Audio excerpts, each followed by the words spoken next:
안녕하세요. 김호준입니다. 이명박 전 대통령이 기자회견을 했습니다. 청와대와 공직자들에 대한 검찰 수사는 나를 목표로 하는 것이 분명하다. 당연하죠. 군사이버 사령부 댓글 공작, 정치 개입이 금지된 군이 정치 공작에 동원됐다면 당연히 군 통수권자에게 책임을 묻지 누구한테 묻습니까? 다스가 돌려받은 140억, 대통령의 민정과 대통령이 임명한 외교관이 이 돈을 돌려받는데 동원됐으니 사익을 위해 국가 권력이 남용됐는데 당연히 대통령에게 물어봐야죠. 다스 주인이 맞냐고. 그래서 그랬냐고. 국정원 특활비. 청와대 고위 공직자들이 국정원 돈을 횡령 유용했습니다. 대통령 직속기관인 국정원의 돈을 대통령 제가 없이 대통령의 참모들이 뺏을 수 있냐고 당연히 따져야 하는 거죠. 당연한 걸 마치 그래서는 안 되는 것처럼 하고 있는 자체가 적반하장인 겁니다. 오히려 전직 대통령이라서 마침 직전 대통령이 수감됐는지라 그리고 김관진, 임관빈처럼 본인에게 직접 책임이 닿을 사람들은 어떻게든 빼내서 지금까지 검찰 수사를 피해왔던 거 아닙니까? 평창올림픽 성공을 소망하시던데 다른 사람들이 잘 알아서 할 테니까 걱정하지 마시고 건강을 잘 챙기시기 빕니다. 건강하셔야 합니다. 김원준 생각이었습니다.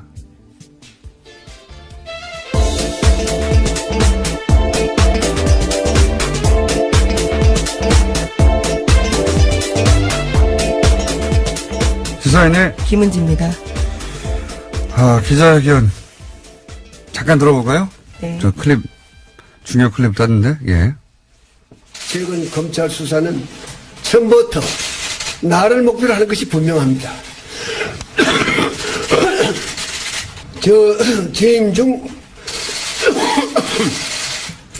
일어난 모든 일의 최종 책임은 저에게 있습니다. 나에게 물어달라 하는 것이 저의 오늘의 입장입니다. 기침을 많이 하셨어요. 예, 여러 차례 했습니다. 네. 제가 걱정이 돼가지고 그래서. 이 기자 회견은 제가 보기에는 하지 말았어야 할 기자회견이에요. 네. 왜냐하면 박근혜 전 대통령 첫 번째 기자회견 생각나시죠? 예. 그때 제가 그 다음날 뉴스공장 브리핑에서 이 자리에서 정치적 자살행위다. 그 기자회견으로 인해서 권위와 정치적 위상을 다시는 회복하지 못하고 끝났다. 끝날 것이다. 앞으로. 그런 의미에서 박근혜 대통령의 입장에서 보자면 절대 해서는 안 되는 기자회견을 했다고 제가 말씀드렸는데, 그런 건 잘 알아요. 아예 끝났구나. 예. 근데 실제로 그 뒤로 어떻게든 뒤집어 보겠다고 여러 가지 시도를 했지만 파면되고 구속되기까지 단 한 번도 그 흐름을 뒤집지 못했죠. 네. 그 기자회견부터 시작된 겁니다, 사실은. 저는 어제 기자회견도 하지 말았어야 한다고 보는 게, 이명박 전 대통령, 측근 발이었죠. 대부분 20여 명이 모여서 강경 대응한다. 더 이상 참지 않겠다. 가만히 있지 않는다. 이를 안 걸고 참는다. 우리라고 가진 게 없느냐. 이런 발언들이 계속 나왔어요. 그러다가 가장 오래된 최측근, 김백준 씨 구속되면서, 드디어 폼을 여는구나. 전쟁이 시작되는구나. 전쟁이 일어났죠. 지금까지 폭로할 게 많다라는 이야기를 여러 차례 했었습니다. 이제 드디어 반격이구나 하는 어떤 기대감, 혹은 어떤 상황이 전개될까, 두려움, 또는 과거 전두환 전 대통령 골목 성명 때처럼 뭔가 비장함 이런 게 있잖아요, 그때는. 단호함, 하다못해 이제, 너무 불쌍하다, 안 됐다, 동정심, 이런 거라 들어야 되거든요. 아무것도 들리지 않아요. 기침밖에 기억이 나지 않아요, 사실은 일반인들한테는. 예. 내용도 없고, 강단도 없고, 임팩트도 없고.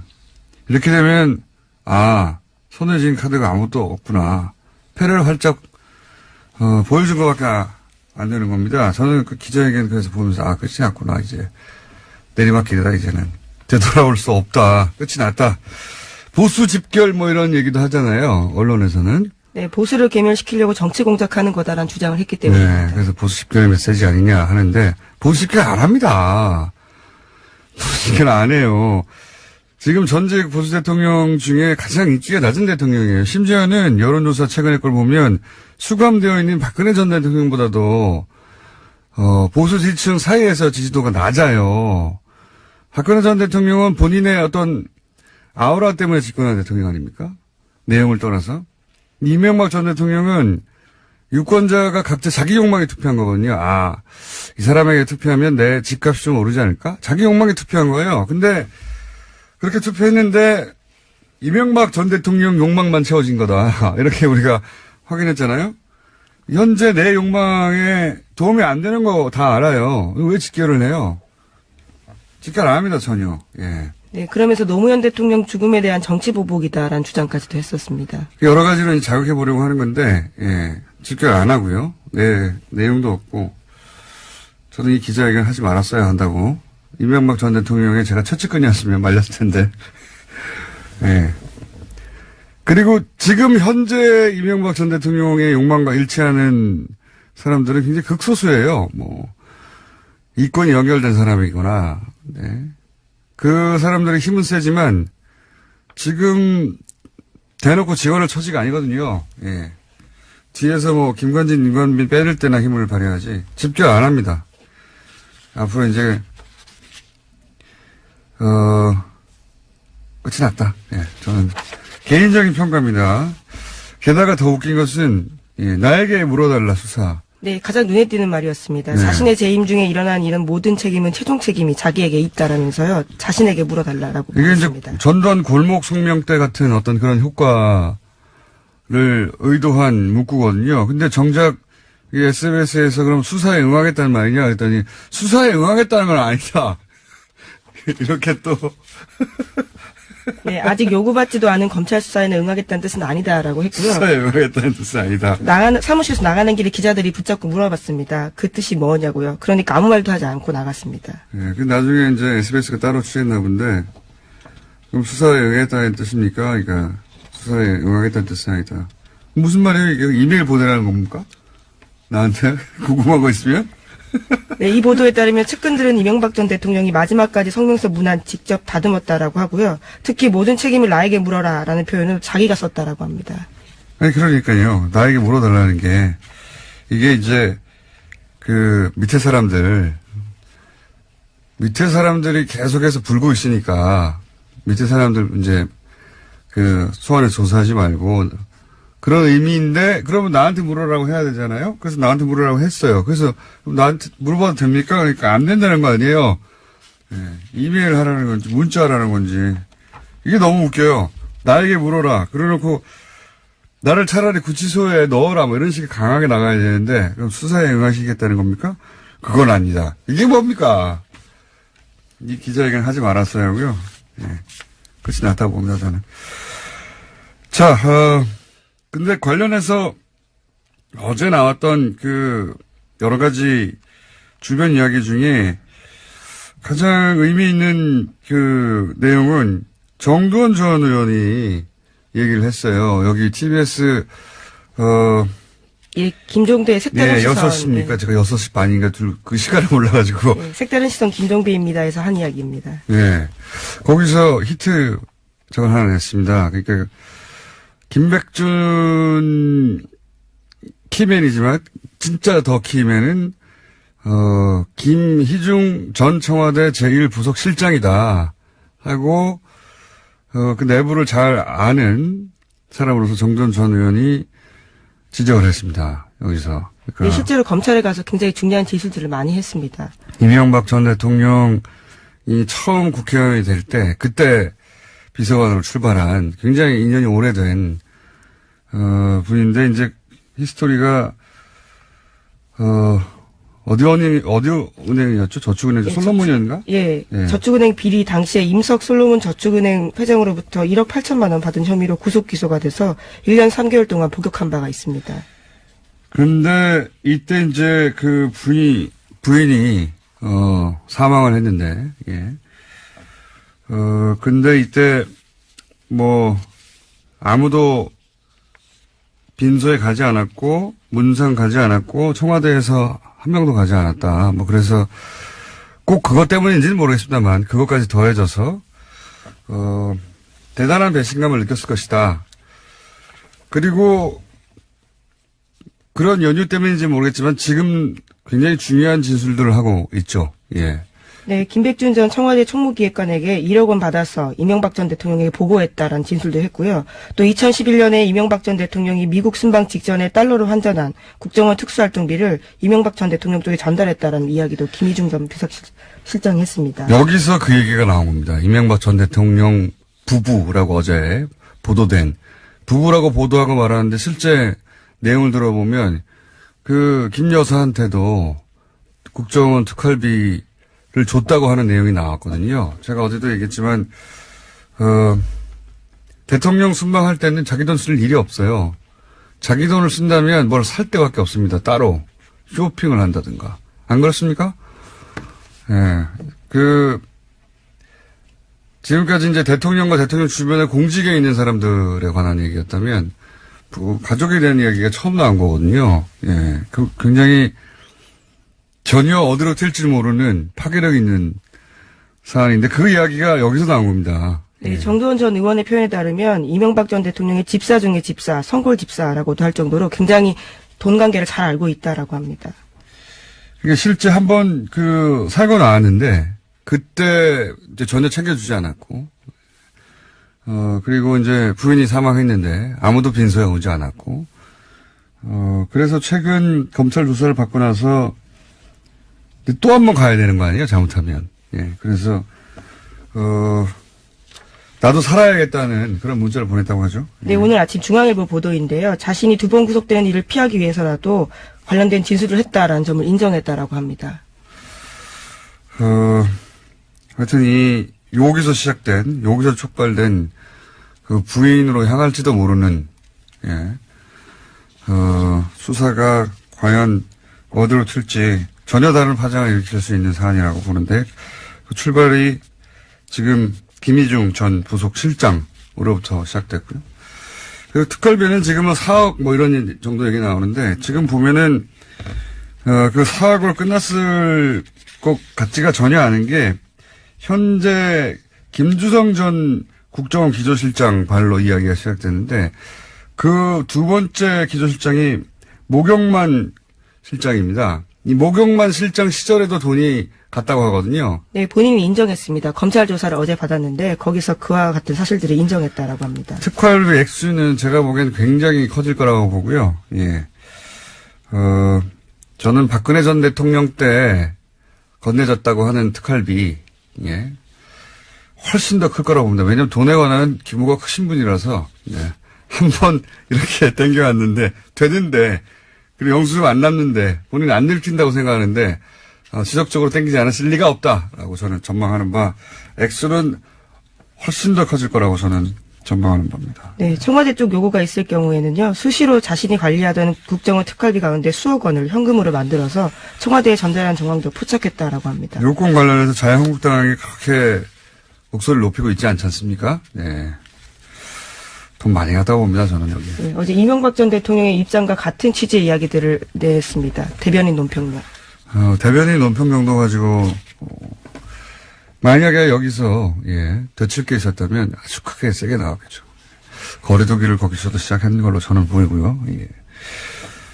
돈 더 많이 들어갔다. 그리고 이게 부인 쪽으로 튄다면 전혀 다른 양상이 벌어질 수 있다. 여기까지 하고요. 다음 순요. 네, 다스 전직 임원이 공동 명의로 땅을 사고 서로의 땅에 근저당을 설정해 놓은 사실이 JTBC 보도 결과 나왔습니다. 본인들이 손수 투자했다고 보기 힘든 정황인데요. BBK 설립 직후 사들였던 이 땅들은 이명박 전 대통령 재임 기간에 가격이 폭등했습니다. 지금은 600억 원에 이른다라고 하는데요. 이 땅 또한 실소유주 의혹이 불거진 겁니다. 이건 JTBC의 진짜 단독이네요. 예. 최근에는 다소 단독이라고 붙이기 어려운 단독도 있었는데 이거 진정한 단독이네요. 여기서 키포인트는 두 개라고 봅니다. 하나는 이 시점이 도곡동 땅을 팔아서 그 돈의 일부가 200억대였죠. 250억 몇 억이었던가요? 일부가 다스로 들어갔다까지는 당시 검찰 수사 발표도 있었어요. 근데 나머지 돈이 어디 갔는지 확인 안 됐거든요. 요 시점에 그 돈이 이 땅을 사는 데 쓰였을 가능성이 있다. 첫 번째고요. 두 번째는 교차 근저당 뭐 이거는 뭐 그 이명박 전 대통령의 실소유 땅으로 의심되는 모든 부동산에 등장하는 겁니다. 특징이죠. 예, 예. 모든 부동산에. 그러니까 그 이름을 빌려준 사람들이 다 같이 공모해서 배신하지 않는 한 땅을 팔 수 없도록 만들어 놓은 네, 그렇죠. 묶음 장치죠. 근데 자기 이건 땅이라도 못 팝니다. 그러니까요. 그러니까 그 사람들 땅이 아니란 얘기죠. 자기들이 마음대로 사서 팔 수 없는 땅은 자기 땅이 아니잖아요. 근데 이게 이제 이명박 차명 의혹에 있는 모든 부동산이 등장하는데 방식이 조금씩 다르지만 요 얘기 관련해서는 그런 이야기가 있습니다. 현대 이제 사장 회장 시절에 당시로는 대기업들이 뭐 삼성을 통해서도 확인됐지만 차명으로 부동산이나 재산을 그 고위 임원들한테 올려놓는 경우가 많았다고 해요. 예. 근데 더군다나 현대건설 같은 경우는 그런 경우가 더 많았겠죠. 땅을 다뤘으니까. 요 이야기는 이제 이명박 전 대통령 그 후보 시절에 잠깐 언론에서도 언급됐었는데 이명박 전 대통령 이름 앞으로 됐던 땅들을 본인이 그냥 꿀꺽하고 나왔다. 는 얘기가 있었어요. 예. 본인이 실제로 다른 사람 땅을 차명으로 돼 있던 걸 자기 이름 앞에. 네, 총수일가의 재벌 관리 차원에서 예. 있었던 비자금을 본인이 이제 가져갔다라는 네, 거죠. 땅을, 네. 부동산을 꿀꺽했기 때문에 본인은 잘 안 되는 거죠. 어떻게 하면 이게 안 되는지. 그래서 이렇게 철저하다는 얘기도 있고요. 이제 두 번째 포인트는, 하나는 이제 도곡동 땅 외곽 시점 아니겠냐. 두 번째 포인트는 이 땅 값이 해군기지 때문에 4-5배가 올랐어요. 네, 최소한. JTBC가 그러한 내용도 보도했는데요. 특히나 강정동 땅 같은 경우에는 해군기지 건설이 본격 추진하면서 가격이 아주 많이 올랐다라고 합니다. 뭐 20-30배도 올랐다고 하는데 해군기지 건설은 말이죠. 이명박 전 대통령의 원래 공약입니다. 그런데 이명박 전 대통령은 국가 안보에 관심이 없는 분이에요. 이분은 제1롯데타워에서도 확인했듯이 돈과 국가 안보 사이에 돈을 택하시는 결정을 많이 하신 분이에요. 근데 처음부터 해군기지 공약이 있었잖아요. 이 공약은 자기 땅 때문에 세운 것이다. 라고 저는 매우 강하게 의심하는 바입니다. 해군기지 공약은 개발 이슈였다, 처음부터. 그 관점에서 봐야 될 산. 해군기지는 원래부터 얘기가 있었어요. 있긴 있었는데, 그, 이명박 전 대통령 시절에 엄청나게 강하게 추진했죠. 예, 추진해서 결국, 끝을 맺었는데, 그때 이 얘기 나왔을 때부터 그 생각을 했어요. 저분이 해군기지에 그렇게 관심 있을 리가 없는데, 저 주변에 땅이 있나 보다. 라고 저는 생각했었는데, 이제, 드디어 땅이 나왔군요. 예. 이런 분입니다, 이명박 전 대통령께서는. 네. 강정마을 해군기지뿐만이 아니라 호근동 땅 역시 이명박 전 대통령 재임 기간에 관광단지 개발이 결정되면서 땅값이 크게 뛰었다라고 합니다. 이명박 전 대통령 주변에 이 불가사의한 일들은 다 이 이권과 연결해서 이권이 어디 숨어 있는지 찾아보면 이해되는 경우가 99.9%입니다. 예. 왜 참여를 했을까? 예, 이런 얘기, 이 다스 분론에 비롯해서 전부 다 차명일까 재산이. 특히 이제 다스가 대표적인 건데 이게 거슬러 올라가 보면 그런 사연이 있어요. 이게 다스 대보기공 처음에는 1987 지금 현재 한창 하자가 되는 1987 때 설립됐거든요. 근데 그때는 이명박 전 대통령이 그 현대건설 사장이었단 말이죠. 근데 당시 이제 본인 주장으로 들었는데 그 현대차 회장이었던 정세영 회장이 권유했다는 거잖아요. 네, 그런 주장들이 나오고 있습니다. 근데 왜 권유를 했냐면 그 내막이 좀 있습니다. 당시 이제 현대차가 부품 국산화를 하려고 하는데 그러면은 부품을 직접 생산하는 회사들이 존재해야 되잖아요. 근데 그 회사들을 퇴사하는 임원들한테 권유를 했다고 해요. 실제로. 그러니까 그런 차원에서 당신도 정세영 회장이 동창이거든요, 고대. 당신도, 자네도 같이 퇴사하면 회사 하나 하지.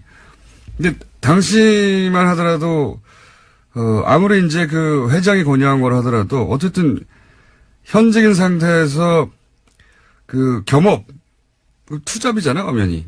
직원들이 보기에. 네, 일감 몰아주기기도 하고요. 네, 직원들 보기에 안 좋고. 그래서 이제, 당시 현대세라든 처남한테 그리고 당시 부동산도 마찬가지고, 차명으로 맡겼다가, 그러다가 차량이 꿀꺽 하면 어떡하냐? 생각이 들어서 형인 이상은 씨를 끌어들이고, 왜냐하면 당시 또, 이 차명에 대해서는 법적 제재의 정도도 낮았고, 실명제도 안 되고. 실명제가 그때는 아니었던 상황. 그리고 나서 금융실명제 하면서 다 해결했었어야 하는 거예요, 본인이. 그때, 안 하고 꿈쳐두고 있다가 여기까지 오게 됐던 겁니다. 그때 그런 식으로 해서 거의 모든 대상이 차명으로, 예, 된 것이다. 히스토리를 따져보자면. 예, 생각이 나서 말씀드렸고요. 제목 정도만 읽고 끝내야 될 것 같습니다. 네, 검찰이 어제 이상은 다스 회장의 아들 이동영 씨가 최대 주주인 다스 협력업체인 IM을 전격 압수수색했습니다. 이건 이제 승계에 관한 얘기네요. 예, 위장 계열사, 그리고 다스 승계 관련된, 그러니까 주변, 이제 다스만 하다가 다스 주변에 위장 계열사가 아닌가? 혹은 뭐 승계하고 직간접 관련이 있나? 하는 회사들에 대한 압수수색이 들어갔다는 얘기고, 곧 전말이 나오겠네요. 예. 오늘은 여기까지 해야 되겠습니다. 시사인의 김은지였습니다. 감사합니다. 텔미 플러스 여인천하. 지난주에 첫 시간이었습니다. 네. 많은 분들이 여러 가지 부제 혹은 새로운 제목을 보내오셨는데 그중에 머리끄댕이도 있었습니다. 네. 자, 가제 현재까지는 월드워스입니다. 더불어민주당의 박영선 의원 나오셨습니다. 네, 안녕하십니까. 자유한국당의 나경원 의원 나오셨습니다. 안녕하십니까. 네, 안녕하세요. 네. 첫 시간 하고 나서 부자진들이 품평 내지는 리뷰하지 않았습니까? 요거 보완해야 된다든가. 상대방 이야기를 이런 식으로 어땠어요, 점수가?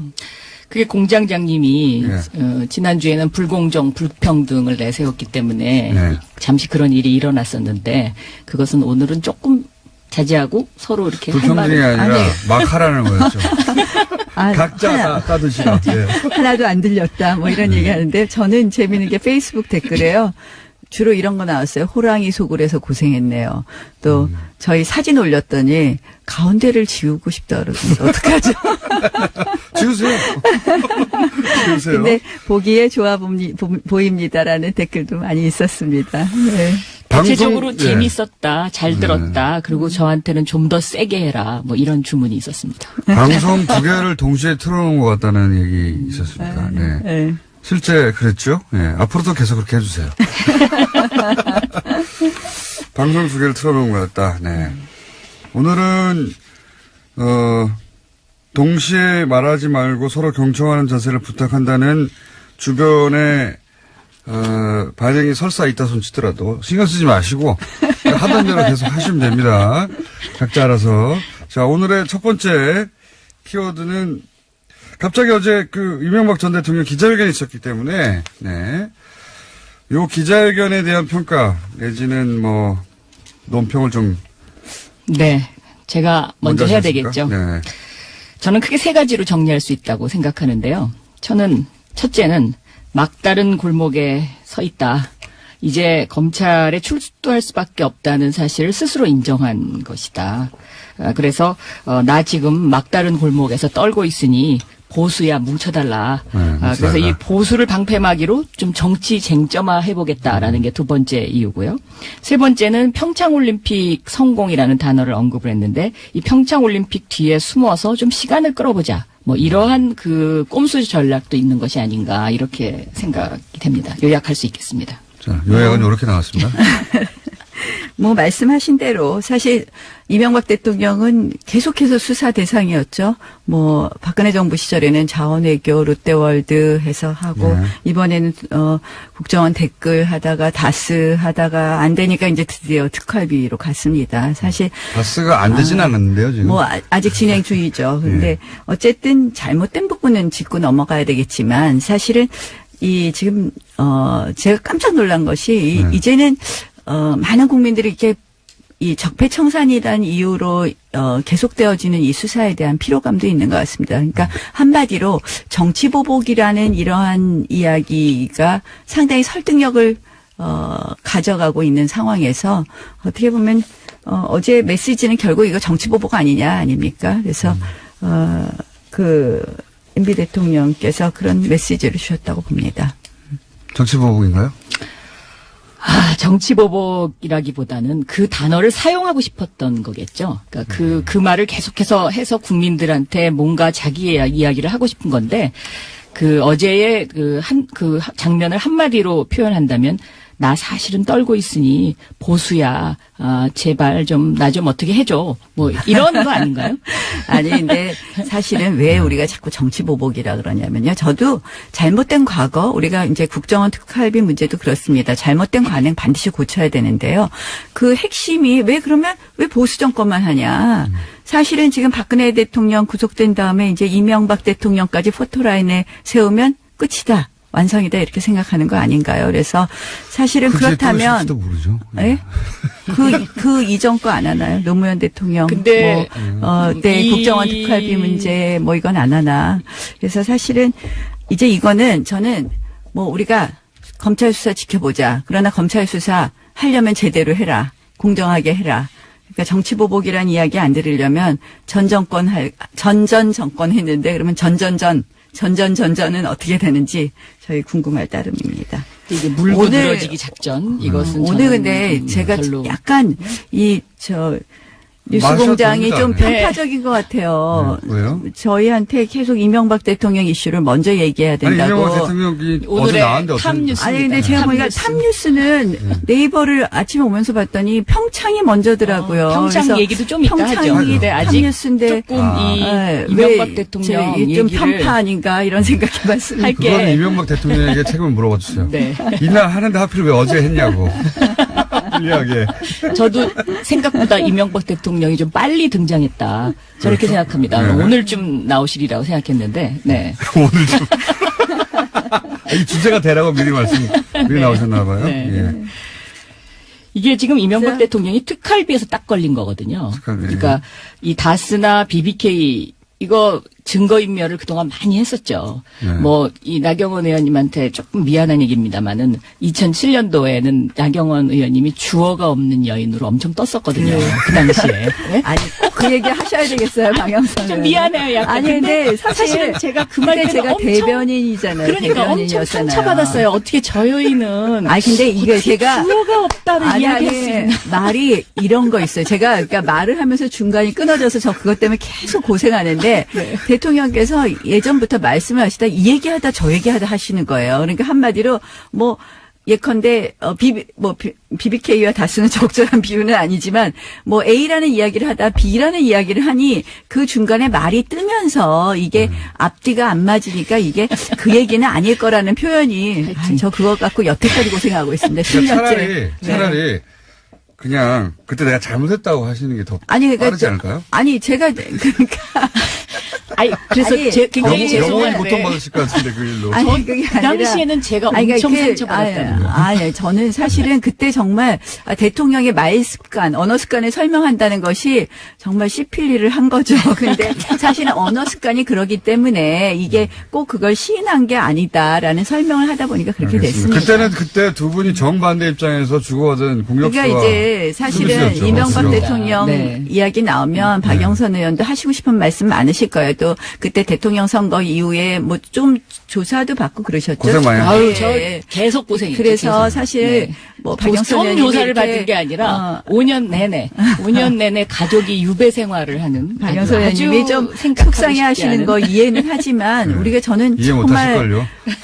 아, 안 당해보셔가지고. 저도 서울시장 선거 끝난 고통을 네. 좀 얘기할까요? 뭐 우리 다 그런 고통 얘기하면 다 한마디씩 할 거 있을 것 같아요. 검찰 당한 건 아니었잖아요 그때. 그런데 저 아무튼요. 경찰에 또 갔었잖아요, 저도. 그래서 그때 우리- 고발하러 가신 거 아닙니까? 아닙니다. 저 수사받으러 갔었잖아요. 그때 거기 관련자가 여기 계신데. 자. 그래서 그래서 제가 아무튼 그러면 제가요. 예. 나 의원님한테 그 약간의 편을 들어드리면 네. 그러면 나경원 의원님에게 있어서 이명박 대통령은 뭔가 난 이 질문을 한번 하고 싶었어요. 저는 사실은 예전에 제가 정치를 시작할 때 노무현 대통령 시절이었는데요. 저는 보수 정권이 다시 들어서는 게 맞다고 생각을 했고요. 그래서 그 정권 교체를 위해서 열심히 일했었습니다. 그래서 저는 그래서 보수 정권을 만들었는데 사실 이제 다시 보수 정권 10년이 이렇게 많이 폄훼되는 것을 보면서 물론 잘못한 부분 고쳐야 되는데 이게 좀 지나치지 않느냐. 전 미래로 가는 게 됐으면 좋겠다 이렇게 생각합니다. 말씀하십시오. 저한테 MB는요. 정말 그 지난 뭐 10년간은 참 MB 생각하면 참 슬펐는데 어제 딱 그렇게 그 기자회견하는 걸 보니까 만약에 저에게 지금 MB는 무엇이냐라고 질문을 한다 그러면 도간에 든 쥐구나 이런 생각이 딱 들었습니다. 오늘 준비 많이 오셨는데요, 보니까. 아니 그게 아니라 준비 많이 그 회견을 보는 순간 야 드디어 제가 신은 진실을 알지만 때를 기다린다 이 말을 10년간 외우고 다녔거든요. 네, 그때가 지금 이제 오는구나라는 생각이 들어요. 쌓인 게 많으시죠. 이명박 전 대통령은. 특활비 문제도 뭐 철저히 조사해야 되겠지만 저는 사실 그러는 거예요. 왜 우리가 정치보복이냐 그러면 특활비 그러면 이제 아까 노무현 정부 DJ 정부는 안 하느냐. 그다음에 저희가 노무현 대통령 640만 불 수수 사건에 대해서도 지금 사실은 뭐 작년에 이미 그 부분에 대한 고발도 되어 있는 거 아닙니까? 근데 그건 안 하더라고요. 그러니 야당 입장에서는 당연히 정치보복 이야기를 할 수밖에 없는 것이고요. 그래서 우리가 뭐 이명박 대통령께서 어제 뭐 결국은 노무현 죽음에 대한 노무현 대통령 죽음에 대한 정치보복 아니냐라는 말씀을 하셨는데, 그래서 더 이상 우리가 지금 자꾸 이 쳇바퀴 돌지 말고 검찰은 깔끔하게 수사하고 지금 이제 몇 개월입니까? 이제 미래 이야기 좀 했으면 좋겠습니다. 이 이명박 대통령의 BBK와 다스 이 특활비 이 문제는 적폐청산의 원조이자 몸통이다. 저는 이제 그렇게 보고 있고요. 640만 불은 안 합니까? 이명박 대통령이 급하면 노무현 전 대통령을 언급하거든요. 네. 근데 언급할 이유도 없고 자격도 없습니다. 그리고 이제 그 640만 불 얘기를 계속 하시는데 이 BBK 다스는 전부 실체가 있었던 거고. 근데 다스가 640만 불은 그럼 이명박 추론. 대통령 소유가라고 하면 그 다음에 뭐가 문제가 되는 건가? 이제 엄청난 문제가 그러니까 발생하죠. 거짓말했다 뭐 이런 그 건가요? 거짓말했다뿐만 아니라 이제 뭐 그래서 경제사범이죠. 경제사범. 저는 엄청난 그 제목이 자, 아마 굉장히 늘어날 자, 겁니다. 물론 이제 네. 뭐 여기에 뭐 비자금이 있다든지 이러면 또 우리가 뭐 의율해야 될 것이 있지만 이 부분에 대해서 우리가 다시 지금 이걸 꺼내서 우리 대통령 선거 직전이라면 이게 문제가 될 수 있죠. 그때 우리 다 했잖아요. 근데 이제 다시 뒤집는데 이게 얼마나 악순환이 될까 하는 생각이 들고요. 이제 재미없는데 평창 이야기 하라고 여기 들어오는 거 아닌가. 이제 오늘 너무 얌전하신데 이렇게 뜨네요, 여기. 네. 이제 평창 이야기 좀 하시죠, 평창. 평창 얘기도 당연히 해야 되는데. 네, 평창 어제 11개 아직 시무. 절반이 안 지났거든요. 절반은 11개 11개 항을 보내시는군요. 했어요. 그러면 어제 좀 11개 항 딱 합의했습니다. 배분을 하는 게 좋겠습니다. 시간을 절반이라고 반반씩. 아직 한 1, 2분 정도 남았기 지금 때문에. 할 얘기 다 하셨어요. 이쪽은 다 네, 안 하신 것 철저히 같아요. 수사해라. 저는 정치 보복이다. 공정하게 수사해라. 우리 수사를 지켜보자. 뭐 이게 이것밖에 근데 저는 할 얘기 이 없는데. 특활비 문제가 네. 왜 딱 걸렸다고 생각하냐면요. MB의 신복이라고 생각했던 원세훈 전 국정원장 예. 그리고 김희중 전 부속실장이 예. 검찰에서 다 이야기한 것 같아요. 그러니까 그동안에는 참고 있었는데 억울하다. 내가 뭐 MB를 위해서 더 이상 이제는 안 되겠다. 그래갖고 다 이 얘기를 한 것 같고, 이제 그 빈백준이라는 분은 사실상 법률상 대리인이기 때문에 굉장히 상징적인 인물이거든요. 예. 그러니까 이 법률상 대리인의 김백준이 딱 구속되는 걸 보고 MB가 이제는 안 되겠구나. 더 이상 힘들겠구나. 이런 판단을 했다라고 저는 생각하고 있습니다. 그래서 검찰 수사를 피할 수 없다. 네. 이제 말씀 다 하셨으니까 평창 이야기 하죠. 제가 기다렸습니다. 시간을 좀 더 드리세요. 예, 평창 얘기 하시죠. 사실 평창 이야기는 자, 시작하시죠. 네, 평창. 네. 평창 원하셨던 주제. 어제 11개 합의사항 냈는데요. 네. 저 진짜 우리 선수들 속상할 것 같아요. 지금 이제 이슈가 원래 한반도기 들고 동시 입장하느냐. 네. 개막식에서 그다음 이제 아이스하키 단일팀 여자 아이스하키. 예. 여자 아이스하키 단일팀 하더니 이제는 또 어제는 뭐 엄청난 합의를 하셨어요. 금강산에서 문화행사, 마식령 스키장에 가서 훈련. 북한 마식령. 네, 예. 북한 마식령 스키장에서 훈련. 이 올림픽은요, IOC 헌장에도 있지만 그 올림픽을 통해서 어떠한 정치적 메시지라든지 이런 거 선전하게 되어 있지 않거든요. 명백히. 그런데 저는 이번 평창 올림픽이 이제 문재인 대통령 그 대통령 선거 때 공약을 꼭 실천하시려고 이제 전부 몰아가시는데 이게 평화 올림픽을 지나서 평양 올림픽이 되는 것 아닌가 이런 생각을 합니다. 그래서 저는 평창과 뭐 마임은- 평양이 네. 평화의 상징이 되면 네. 그 이상 대한민국 국민들이 바랄 게 뭐가 있겠습니까? 이건 세계가 근데 바라는 것이죠. 우리가 세계 평화. 네. 뭐 한반도기 들고 동시 입장했지만 그 다음에 몇 개월 후에 뭐 금강산 관광객 우리가 사살한 것을 당하기도 했고요. 이게 아무런 그냥 의미 없는 이벤트라는 걸 국민들이 너무 잘 알고 계세요. 특히 네. 아이스하키 단일팀은요 반대 여론이 77%가 됩니다. 이제 역사라는 오히려 것은 이제 부침을 겪어가면서 네네. 발전하는 거니까요. 근데 중요한 건요. 그런 저희가 저는 교류는 항상 해야 된다고 생각합니다. 어떤 어려운 상황에서. 그러나 이건 우리가 나경원 의원이 준비를 많이 해오셨네요. 자료를 들고 막. 아니 자료 여기 없습니다. 근데 지금 말씀하시라고 시간을 네. 드리는 거예요. 자, 독일의 쭉쭉 공격하시죠. 경우에도 이게 교류를 하거나 뭐 지원을 하면 반드시 그 다음 대가를 받았어요. 그 다음 어떻게 진전이 되는 거죠. 개방을 하고 고쳐가는 건데 우리 이거 해서 얻는 게 뭔가요? 지금 마식령 스키장은요. 2013년에 개장했는데 외국인 관광객들 안 와서 지금 홍보하기에 급급한데 그 마식령 스키장에 가서 훈련한다는 거는 어불성설입니다. 진짜 선수단을 보낸다면 선수단들이 지금 설질이 같은 평창에서 연습을 해야 되는데 훈련을 거기 가서 한다는 건 말이 안 되는 일이고요. 이제 제가 좀 얘기해도 되겠죠? 그냥 막 하셔도 됩니다, 서로. 언제부터 따지셨다고. 예의를 지키기 위해서. 사실 결국은 김정은의 체제 선전장이 지금 되고 있다고 봅니다. 그래서 자, 그러면요, 이제. 게다가 이제 뭐 대북 제재 유엔의 대북 제재 결의안 위반 소지도 있지 않습니까? 실질적으로. 자, 자, 이제 1차 공격 네, 하셨고. 이제 한반도기는요. 네. 이게 노태우 대통령 때 만들어진 거거든요. 네. 그러니까는 지금 자유한국당의 그 원조죠. 네? 노태우 대통령 때 만들어진 것이 한반도기입니다. 그렇죠. 2000년에 네. 처음 했죠. 그렇죠. 90년입니다. 네, 아이스하키 아. 선수들이 이제 좀 마음 아파하는 거. 저는 이거는 이해할 수 있습니다. 엄마의 마음으로. 그런데 이제 선수들한테 좀 더 이렇게 미리 사전에 이런 일이 있을 수 있다. 이렇게 이제 얘기해 줬으면 하는 그런 바람도 가질 수는 있는데 이게 남북 협상에서는 뭐 그거는 사실 불가능한 일이고요.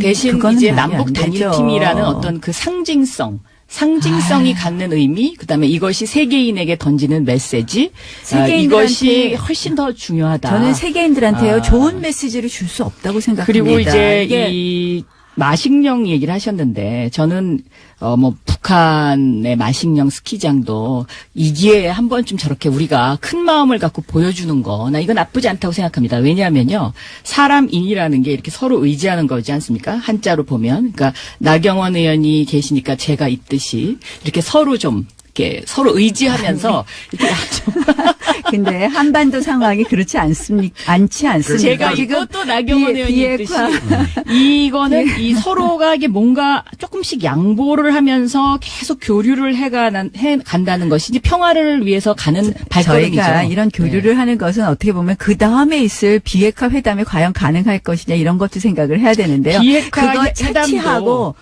차치하고 보세요. 평창의 어떤 협상의 아니, 경험이 굉장한 토대가 될 것이고요. 전혀 다른 문제죠. 그 평화는 지금 정의가 있을 때 구현되는 거거든요. 근데 이 정의라는 게 뭐냐? 이 정의는 아리스토텔레스의 말에 의하면 갑자기 아리스토텔레스가 나오십니까? 자기가 한 일을 공정하게 나누어 갖는 겁니다. 이게 지금 평창을 우리가 유치했습니까? 그래서 북한이 유치했습니까? 그걸 공정하게 나눠야 되겠습니까? 정의가 아이스하키 만들어지면 안 단일팀도 싸우죠. 전쟁이 안 아이스하키 생겨요. 단일팀 전쟁이 안 잠깐만요. 생기면 이야기 평화가 나온다.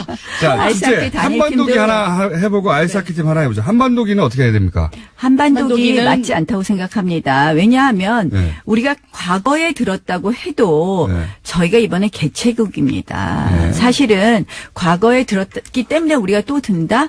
이제는요.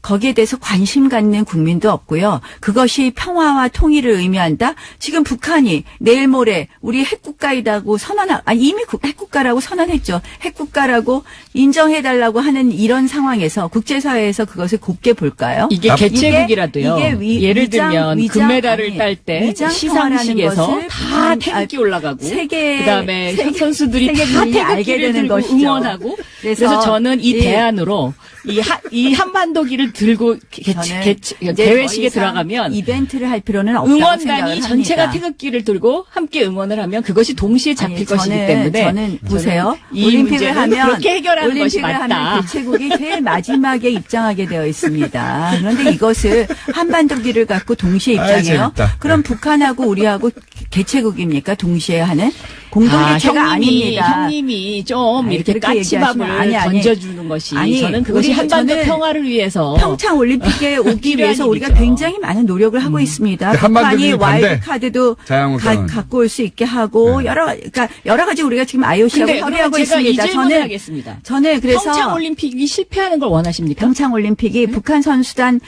온다고 해서 꼭 성공하고 아, 북한 성공하죠. 선수단 그거는 성공의 오지 않는다고 결정적인 해서 그 성공하지 요소입니다. 않는다고 자, 그럼 한 가지 그거는 여쭤볼게요. 생각하지 않습니다. 자유한국당은 한반도기가 반대인 거죠?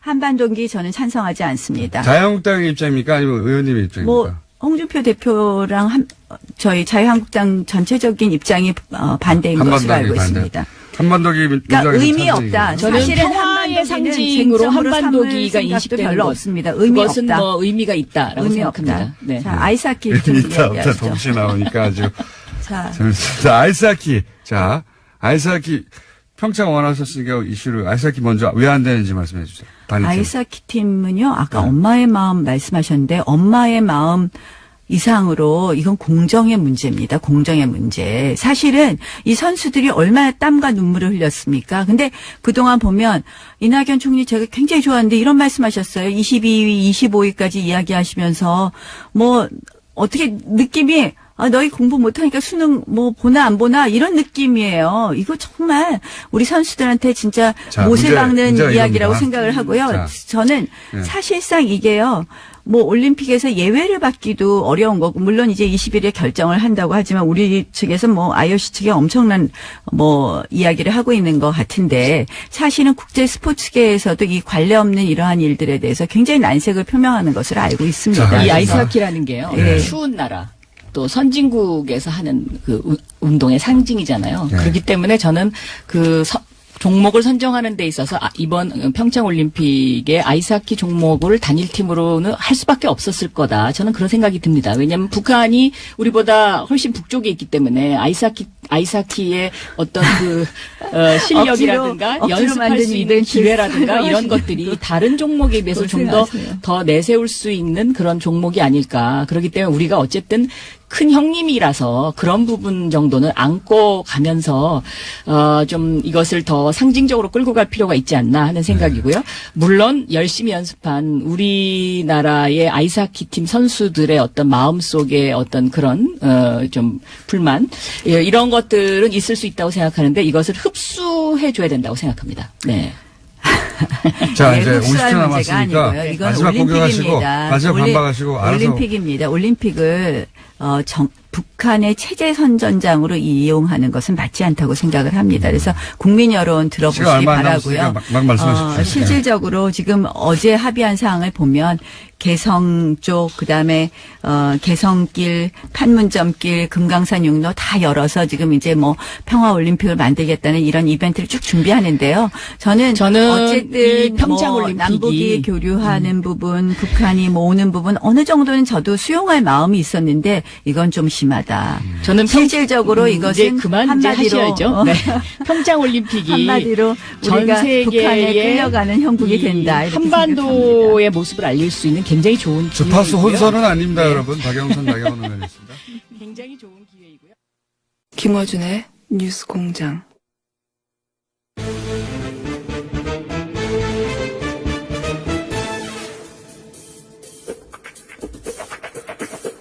정치구단주 국민의당 박지원 전 대표 스튜디오에 나오셨습니다. 안녕하십니까? 왜 그렇게 처음부터 기분 좋아해요? 아니 남의 당 망해가니까 좋아요? 망해가니까 평창 올림픽에 태극기 들고 하자고 하니까 좋아요? 그러니까 네. 공장장이 네. 실력 없다고 세상 사람들이 다 얘기하는 거예요. 그건 무시간 안철수나 하는 얘기고 좋아하는 거예요. 좀 사람이 좀 진지해봐요. 민족 문제, 통일 문제를 갖다가 그렇게 무식하게 얘기하는 그런 분들을 얘기하려고 좋아하고 웃고 그러면은 네. 국민이 노합니다. 안철수 대표가 이제 평창 올림픽 때, 한반도기도 안 되고 인공기도 안 된다. 이 말해서 지금 그 말을 하시는 거죠? 그렇죠. 태극기 만들재요. 태극기만. 예. 그러면 인공기도 안 된다는 얘기는 왜 나왔을까요? 무시가니까 그렇죠. 그리고 뭐가 재밌냐면은 네. 북한 인공기가 올라가고 북한 국가가 울린다. 이건요 시상식에는 예. 동시 입장할 때는 한반도 기를 들고 입장하더라도 시상식에는 대한민국 선수가 금메달 따면은 태극기가 애국가가 울려 퍼지고 북한 선수가 금메달 따면은 인공기가 북한 국가가 울려 퍼지는 거예요. 네. 텔레비도 안 봤나 봐요. 초등학생이면 다 아는데 정치가 초딩 수준이라고 하더니 진짜 그런 말도 했나요? 너무 부끄러워요. 시상식에서 북한 북한 국가 울려 퍼질까봐 안 된다는 말을 했나요? 그건 제가 모르는데. 인공기가 다 올라가고 네. 북한 국가가 나오면 안 된다. 그건 뭐예요? 그래가지고 기자들이 어떻게 그렇게 얘기하냐 그러니까는 일어날 일을 외교적으로 대처하자는 말이었다. 또 그랬어요. 그런데 그 전에는 또 뭘 물어보면은 영어 알죠? if, 만약 이런 질문을 하면은 정치인들이 만약에 대해서는 답변 안 합니다. 그런데 안철수 대표가 안 일어날 일에 대해서는 대처하지 않는다. 그런데 이건 또 대처를 하는 거예요. 안 일어난 일인데. 예. 그만합시다. 똑같은 사람 되니까. 스스로 먼저 시작해놓고 갑자기 그만하시자고. 아니, 공장장이 싱글벙글하고 나를 이렇게 환영하고 뭐 이상한 거 보니까. 대표님이 먼저 웃었잖아요. 들어오시면서. 그거 안 웃어요, 그럼? 순간 말고 입이 쫙 이렇게. 제가 그래서 뭐 그렇게 기분이 좋으시냐고 했더니. 제가 그런 책임전가는 잘하는만. 요 얘기 여기까지만 하고요. 국민의당이 이제, 하여튼, 많은 일들이 있었지만 또 최근에는 더 많은 일들이 있었어요. 당무위에서 전당대회 관련한 여러 가지 규정을 바뀌었다. 이게 어떻게 바뀐 겁니까? 우선, 확실히 안철수 대표는 4차 산업혁명의 기수입니다. 전당대회 장소를 예. 4차 산업혁명 시대에 맞게 전국의 23곳에 동시다발로 갖겠다. 예. 그리고 영상으로 사회를 보겠다라고 정했고 예. 정당법에 의하면은 당원은 예.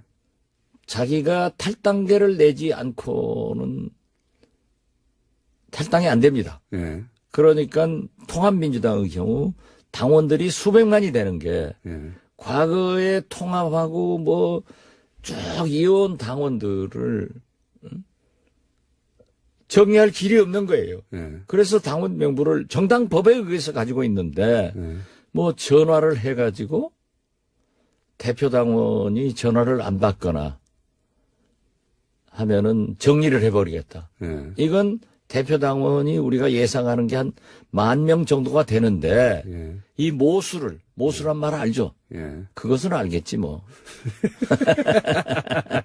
모수를 줄여버리려고 예. 분모를 줄여야 된다. 예, 대표 당원들을 정리하겠다는 거예요. 왜냐하면 이건 정당법 위반이에요. 전당대회에 사람들이 많이 안 올까봐. 그렇죠. 예. 예, 그래서 자기 파만 동원해서 밀실 전당대회를 하겠다라고 하는데 대한민국 국회가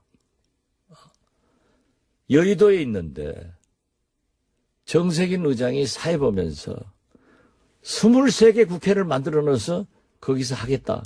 이건 있을 수 없는 거고 전례는 세계 없죠. 각국의 전당대회도 네. 미국같이 그렇게 큰 나라의 전당대회도 한 곳에서 하는 겁니다. 네. 그거 이제 4차 산업혁명을 이렇게 악용하면은 미래가 없다 저는 그렇게 봅니다. 그렇게 해서 이제 어쨌든 규정을 당권을 쥐고 있으니까요. 규정을 바꾸어서 전당대회가 안철수 대표 쪽에서 원하는 대로 열려서 통과될까요? 통과 안 돼요. 그래도 안 됩니까? 예. 이렇게 해도. 왜냐하면은 예. 의장의 사회권 보장이 안 되는 거예요. 그래서 어제 예.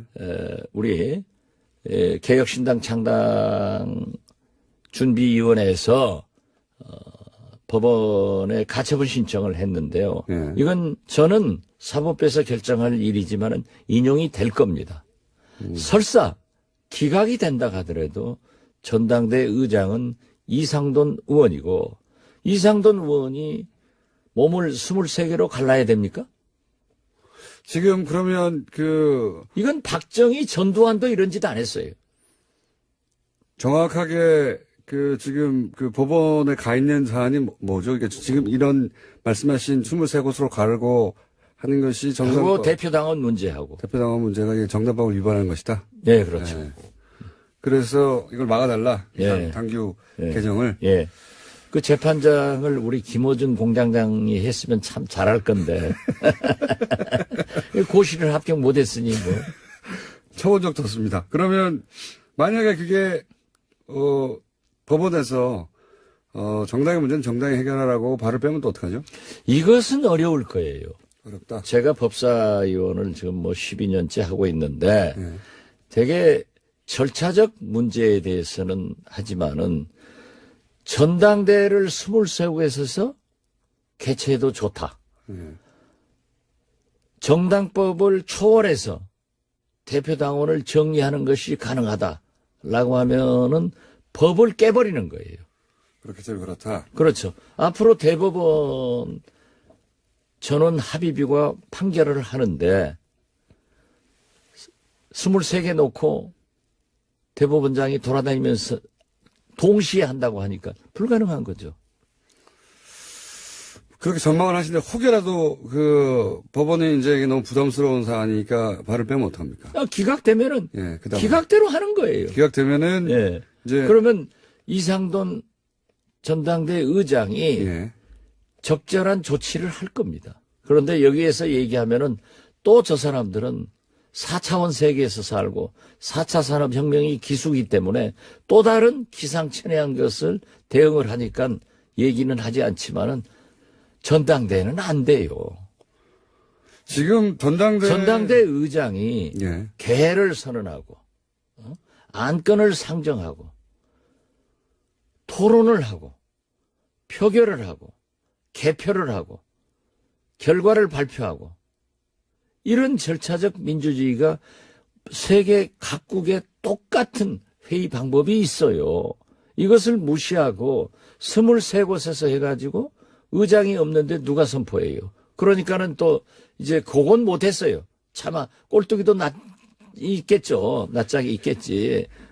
전당대 의장이 사회를 해태할 때 잘 안 본다고 하면은 당대표나 그 사회를 본다. 이 규정을 만들려고 했대요. 국회의장이 정세균 의장이 국회를 안 열면은 대법원장이 와서 사회를 볼 겁니까? 대통령이 사회를 볼 겁니까? 국회는 국회의장이 보는 거고 전당대회는 전당대 의장이 보는 거예요. 그런 걸 몰라가지고 자꾸 불필요한 질문에. 오늘 유승민 안철수 대표가 공동 합당 통합 선언을 한다고 하는데 뭐 그런 선언을 안 해도 이제 통합하는지 다 알고 있긴 하지만 결국은 지금은 이제 여러 가지 절차적 문제가 있긴 하지만 결국은 어쨌든 하긴 할 거 아닙니까? 어떤 수단과 방법을 하잖아요. 할 거예요. 그죠? 제가 네. 처음부터 그랬잖아요. 안철수의 고집과 그런 면에 추진력이 출중한 사람이다. 그런데 제가 뭐 여기 와서 안철수는 유시민의 아바타다라고 하니까 아주 우리 공장장이 좋아하셨는데 예. 이제 보니까는 형님 먼저 아우 먼저야. 그래요. 유승민 대표가 예. 내가 유시민을 좋아해서 자꾸 유승민은 싫어해요 저는. 유승민 대표가 한반도기 안 되고 태극기 들어야 된다. 예. 하니까는 그대로 또 유승민 따라하기를 하더라고요. 그러더니 이제 우리 안철수 대표는 한 발 더 나가서 인공기도 안 된다. 네. 그러면 북한 선수가 태극기들로 안 하면 오겠어요? 이런 거 보면은 홍한유 홍준표, 안철수, 유승민은 일란성 새 쌍둥이거나 삼란성 새 쌍둥이다. 이 길로 가기 위해서 통합선언을 하건 무슨 결혼선언을 하건 I don't care. 우리는 관심이 없어요. 우리는 오직 개혁신당 창당의 길로 기치를 들고 어제 전주에서요. 예. 얼마나 뜨거운 열기를 가졌던지 가자. 그리고 안철수 대표는 통합이 안 되면은 본인이 원한 대로 외국 나가서 살게 하자. 나가서 이렇게 하죠. 자기가 외국 나가서 한다고 했잖아요. 그리고 창당 자금 1억 됐다가 가져가면서 이자까지 받아갔기 때문에 받아갈 돈 더 받아가서 외국 가서 그 장사나 해라. 이런 열기가요. 엄청나더라고요. 그리고 일부 전라북도 의원이 통합파가 있어요. 아주 열심히 하시는 분이. 네. 그분의 선거구에서도 탈당. 그리고 그분들이 전화가 와서 우리가 어디로 가야 되느냐. 우리는 절대 국민의당 안철수와 함께 갈 수 없다. 이걸 굉장히 강조하더라고요. 그래서 우리는 창당의 불씨를 댕겨서 1월 28일 날 28일이요. 예. 창당준비위원회를 발족시키고 예. 2월 4일 날 국민의당 전당대회를 무산시키고 이와 관계없이 바로 창당대회를 갖는다 하는 일정으로 나가고 있습니다. 창당이 그러면은 지금 반대하시는 분들이 모인 창당은 그럼 2월 반대하지 말라니까요. 반대한다고 하면은 우리가 여론조사에 떨어져요. 개혁신당 창당하는 사람들이 모여서 하는. 네, 알겠습니다. 그 말 좀 잘 고쳐서 하세요. 몇 번을 가르쳐줘도 못 알아들어. 구군문을 중학교 때 들어가서 외웠죠? 자, 그러면 같은 개혁신당으로 할까요? 아니면 지금 혹시 이름이 정해졌나요? 아직 개혁신당. 일단 같은 예. 개혁신당입니까? 개혁신당 창당준비위원회가 28일 날 발족하면 창당은 언제 됩니까? 창당은 2월 4일 2월 4일 국민의당 전당대회를 보고 하루 이틀 사이에 최소한 실패하더라도 실패하건 예. 인용되면은 예. 뭐 가처분 신청이 이 결과와 인용되면은 무관하게 하는 겁니까, 그럼? 결과가 무산되면은 전당대회가 무산되면은 안철수 대표는 외국으로 떠날 것이고 예. 우리는 국민의당을 개혁신당의 이념에 맞게끔 예. 리모델링 한다 이겁니다. 이 모델을 할 예. 것이고. 그리고 예. 안철수 대표가 무산돼서 틀림없이 뻔뻔해가지고 당대표 안 내놓을 거예요. 안 내놓으면은 올해는 2월 9일 예. 평창 동계올림픽 개막식 전에 개혁신당의 창당의 깃발을 올린다. 2월 9일. 예. 그때 우리 와서 뭐 당직 하나 줄 테니까 다음에 출마 한번 해볼래요? 당직 하나 줄 테니까. 홍보위원장 주든지. 여기 몇 분이나 참여합니까? 많은 사람이 할 거예요. 현재 우리 의원들이 가장 큰 관심사가 원내교섭단체를 구성하느냐. 그러니까요. 20명이 되느냐 안 되느냐잖아요. 그런데 그게 1차적으로 구분이 저희는 목표는 하지만은 예. 연연하지 않겠습니다. 개문발차 하면은 예. 다 우리에게 오게 돼 있습니다. 어제 저녁에도 몇 분 만나서 얘기를 했는데 지금 망설이는 분들이 있어요. 있겠죠. 당연히. 과연 창당까지 가셔야 되느냐. 예. 안철수 대표가 그 전에 전당대회를 못할 것 아니냐. 예. 그러면 우리 국민의당을 리모델링 하자 예. 하는 의견도 있지만은 그 말이 상식이 안 통할 뿐이에요. 그렇기 때문에 그렇게 무산되더라도 자기는 나는 외국으로 간다라고 하는 것은 공갈 협박이고 안 가겠죠. 안철수의 거짓말은 얼마나 계속되고 있어요. 안 가고 당 대표 버티고 앉았으면은 우리는 길이 없단 말이에요. 그리고 지금 지방선거는 5개월 남았는데 지방선거를 준비하는 우리 출마자들이 오지도 가지도 못하는 거예요. 그러니까요. 예. 어디 소속으로 나가야 될지 지금 결정해야 되니까. 못하는 거죠.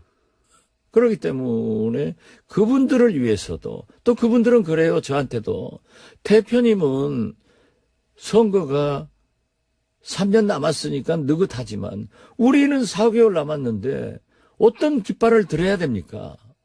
무소속을 가야 됩니까? 또 호남에서는 민주당에서도 안 받아줘요. 자기들도 이미 짜여 있기 때문에. 예. 그렇기 때문에 시간이 너무 촉박하죠, 모든 게. 이제. 모든 게 촉박하죠. 네. 그러니까 그분들을 위해서도 우리가 개혁신당을 창당해야 된다.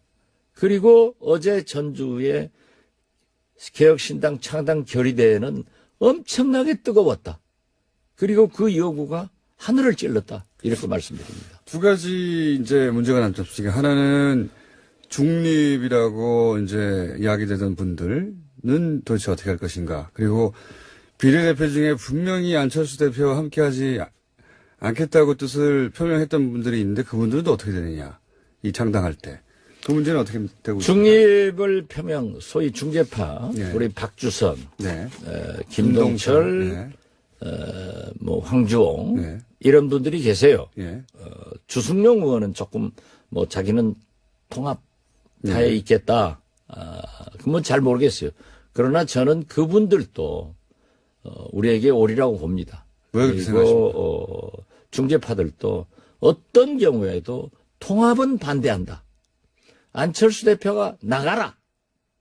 그렇기 때문에 우리가 개문발차하면은 나중에 버스에 올라타는 것은 조금 늦더라도 함께 한다. 저는 이렇게 보고 있고요.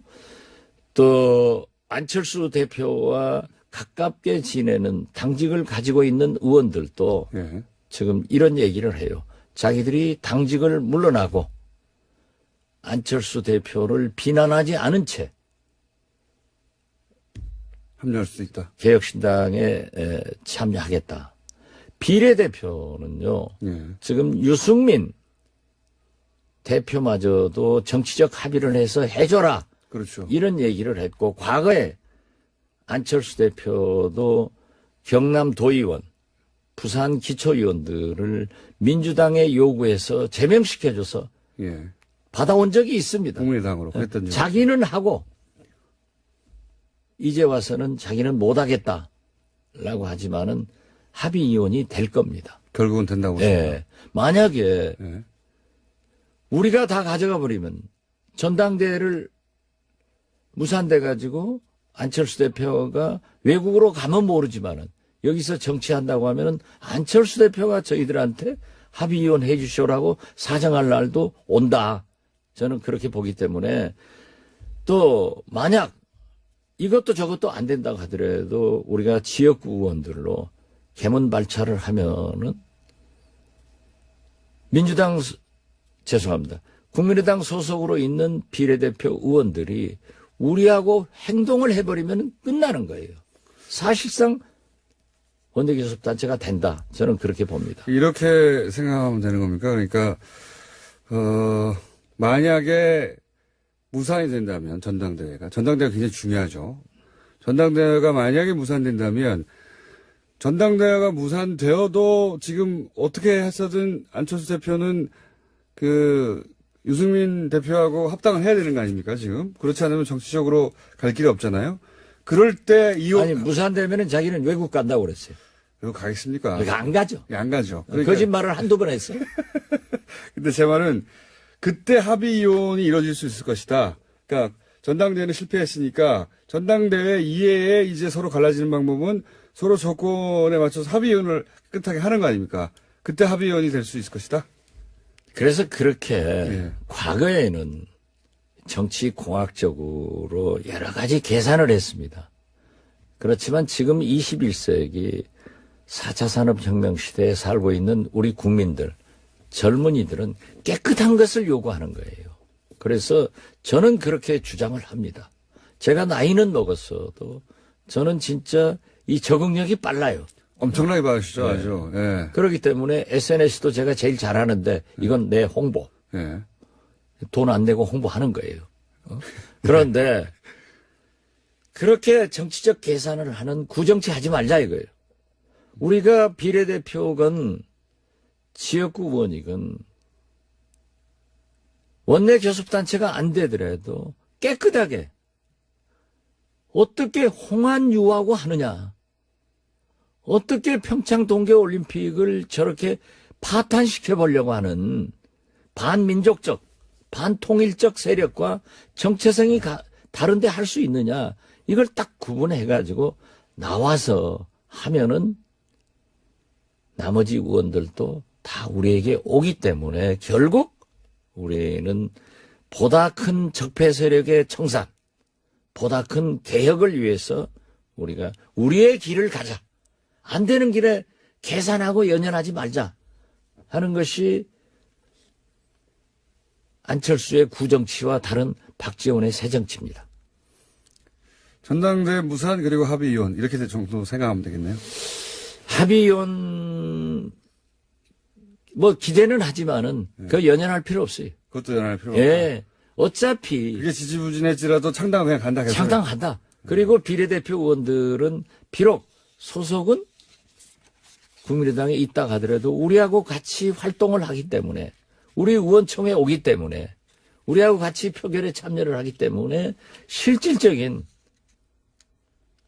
원내교섭단 제휴 활동을 할 수 있고 지금 가장 큰 문제는 말이죠.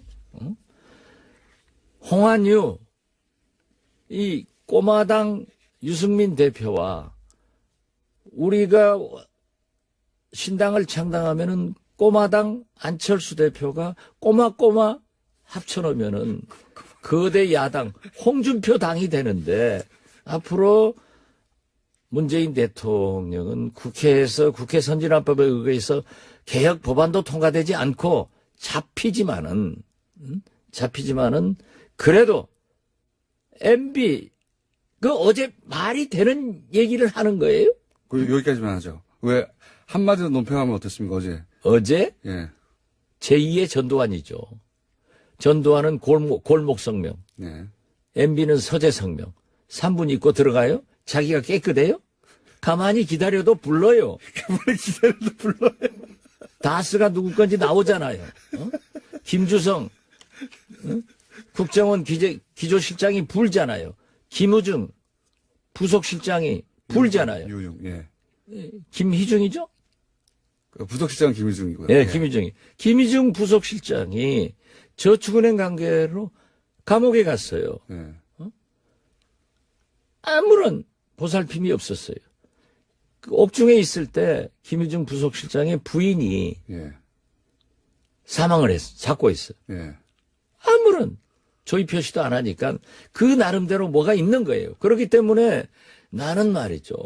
저도 대북송금 특검의 고초를 겪어봤지만은 아니 MB 정부 때처럼 같이 함께 있던 사람들이 가서 줄줄줄줄 불어대는 사람 나 처음 봤어. 역시 아버지 보면 아들 알고 그 대통령 보면 그 부하들 알겠어. 이게 말이 돼요? 기조실장이 내가 대통령 만나서 이거 상납 받으면 안 된다라고 얘기했다고 불었잖아요. 예. 김희중 부속실장이 얘기를 했잖아요. 그런데 자기는 안 했다. 이게 돼요? 그러니까 곧 가요. 가만히 있어도 부를 건데 왜 나를 불러라 하니까 뭐 자기가 정의의 사또야? 이게 말도 안 되는. 아무튼 정의의 사또. 이게 참나 웃기는 거죠. 다스는 누구 건가 나오잖아요.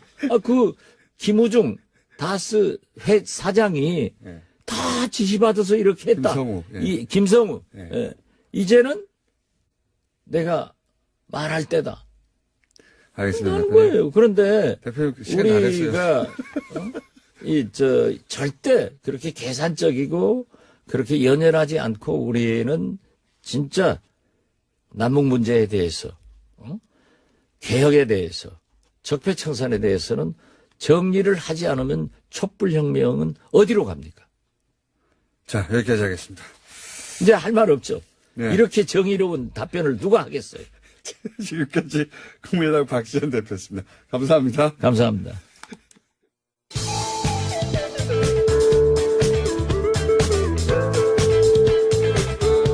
환상의 시사 아이돌 고깃빛깔 김호준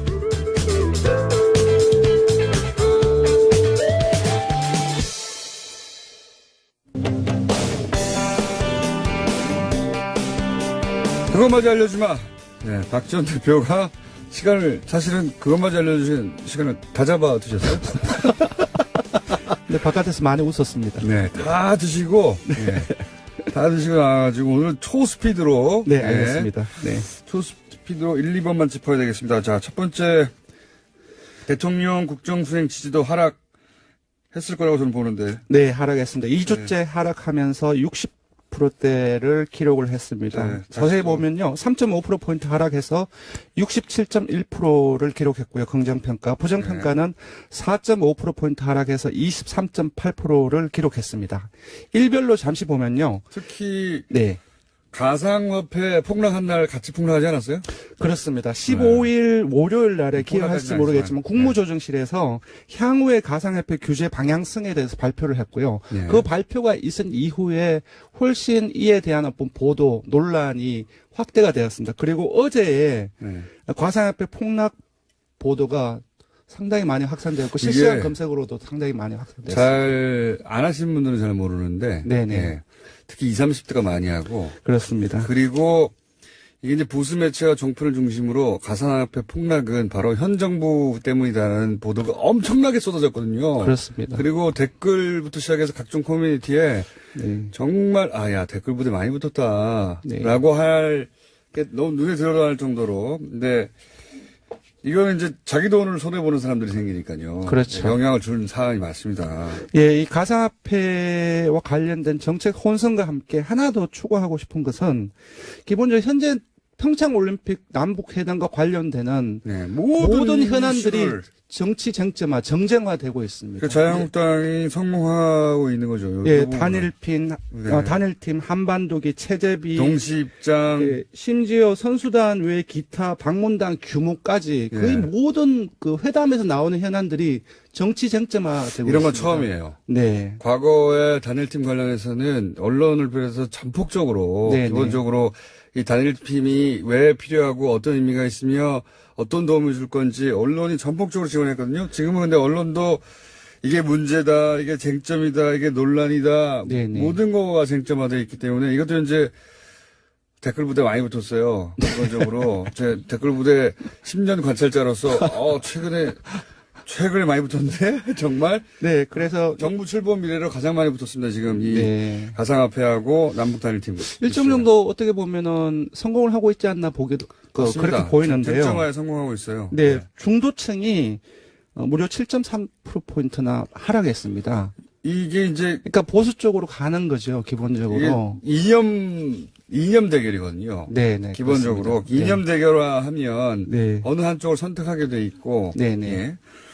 요 이슈, 그러니까 가상화폐를 가지고 한 것은 20, 30대에 실제 돈을 잃었지 않느냐. 그렇죠. 거기를 공략한 것이고, 요 올림픽을 가지고 공략하는 것은 이념으로 가르는 거거든요. 네, 둘 네. 다가 효과를 발휘하고 있는 거죠, 현재. 또 하나 재밌는 것을 소개시켜드리면 자영업 직군이 3주 연속 빠졌어요. 67.7, 66.8, 63.5, 57.9로. 요거는 네. 최저임금 가지고 공략하는 겁니다. 그렇습니다. 네, 최저임금 관련해서 새해부터 계속 지속적으로 지금까지 계속 양산되고 있습니다. 지금 이제 동시다발 전략이거든요. 네네.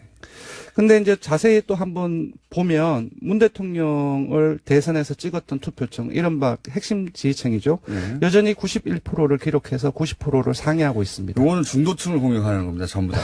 지금 현재 전략은. 그리고 이 중도층 공략에 거의 올인을 했어요, 보니까. 예. 네. 이 동시다발로 자영업 공략하고 비트코인 공략하고 올림픽 공략하고. 예, 중도층 같은 경우는 사실 유동성이 되게 좀 다른 그 이념 성향보다 큰데요. 네. 이 중도층은 다음 주까지 한번 더 봐야 될 것 같습니다. 네. 지금까지는 이제 그 현 정부의 지지층 혹은 지지 그 선의 탄력도가 굉장히 다 복원력이라고 할까요? 좋아서 이런 이슈들이 있으면 일주일 이내에 복원하거나 네. 그리고 북핵처럼 큰 이슈가 생겨서 한두 달 떨어졌다가 다시 복원하거나 네네. 했었거든요. 그 사실 어제 이명박 전 대통령이 그 성명서를 발표하지 않았습니까? 그것이 조사에 반영되지 않았습니다. 그래서 오늘과 내일이 어떻게 문 대통령에 대한 태도라든지 자유한국당을 비롯한 정당에 어떻게 영향을 미칠지 한번 지지를 끌어올릴 거라고 봅니다. 오히려 한번 예 궁금합니다. 네. 자, 그래서 대통령 지지도가 수요일 하루에 거의 지금 영향을 다 준 거네요. 네, 수요일 하루에 66.1%로 빠져서 네. 상당히 많이 빠졌습니다. 그때 그런 일이 있었고요. 자, 그리고 나서 정당 지지도는 어떻게 됩니까? 예, 정당 지지도는 짧게 넘어가겠습니다. 민주당과 정의당이 나란히 하락하고 한국당 그리고 바른정당, 국민의당, 야3당이 동반 상승했습니다. 자세히 보면요. 민주당은 2.7%포인트 하락해서 48.9%를 기록했고요. 정의당 역시 4.7%로 내렸습니다. 반면 한국당, 자유한국당은 1.0%포인트 상승해서 17.9%를 기록했고요. 바른정당과 국민의당 각각 6.1%, 5.5%로 상승했습니다. 네. 자, 야당이 골고루 나눠가졌네요. 네, 네, 그렇습니다. 1%, 0.8%, 0.4%. 네, 네. 정당 지지와 대통령 지지는 이렇게 됐고요. 네. 잠재 정당 지지도라는 걸 유일하게 여기서 하고 있지 않습니까? 이건 어땠습니까? 예, 잠재 정당 지지도는 사실 통합당, 국민의당 바른정당 통합당과 통합 반대당을 상정을 해서 하는 조사인데요. 시간이 통합반대당이 없어서. 아니라 개혁신당이라고 하잖아요. 요 두 가지만 알려주세요. 네, 알겠습니다. 지금 통합신당과 개혁신당 이렇게 예. 아마 헷갈려가지고 비슷하게 지지율 나올 것 같은데 이렇게 때문에. 예, 통합당이 네. 0.5%포인트 하락해서 10.2%를 기록했습니다. 3주 연속 10% 선에 머물고 있는데요. 네. 10.5%, 10.7%, 10.2% 이렇게 3주 연속 10% 선에 머물고 있습니다. 그건 그거고. 그러니까 요번 주에 현재의 국민의당 바른정당 지지율 합 대비해서 보면 1.4%포인트 낮은 수치입니다. 반면 박지원 전 대표가 조금 전에 나왔는데요. 통합반대당 같은 경우는 4%로 상승을 했고요. 2주째 오름세를 보이고 있습니다. 자, 오늘 여기까지 해야 되겠습니다. 예, 조사 기율을 불러드려야 됩니다. 네. 네, 이번 주중조사는 TBS 의뢰로 월요일부터 수요일까지 사흘 동안 전국 19세 이상 1,507명을 대상으로 했습니다. 유무선 전화면접, 자동원접, 혼용 방식으로 실시했고 표본 오차는 95% 실수는 플러스 마이너스 2.5%포인트, 응답률은 5.8%였습니다. 네. 리얼미터 권순정 조사분석 실장이었습니다. 고맙습니다.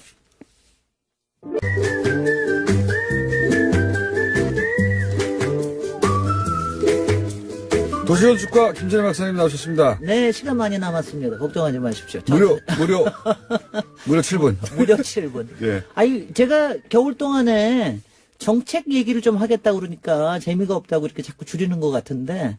그건 사실 아니에요. 그건 아니고 앞에 저는 재밌습니다. 재밌는 얘기가 많아서 그런 것 같긴 한데. 제가 겨울 동안에 정책 공부하기는 좀 좋아요. 근데 정책을 왜 공부를 해야 되느냐는 사실은 일반 사람들이 왜 정책 공부해야 되느냐. 잘 공부하세요? 정책을 따라 공부하진 않지만. 지난번에 예. 김동연 부총리 인터뷰 하시는 거 보니까 정책 공부를 조금 더 하셔야 되겠구만요. 네. 네.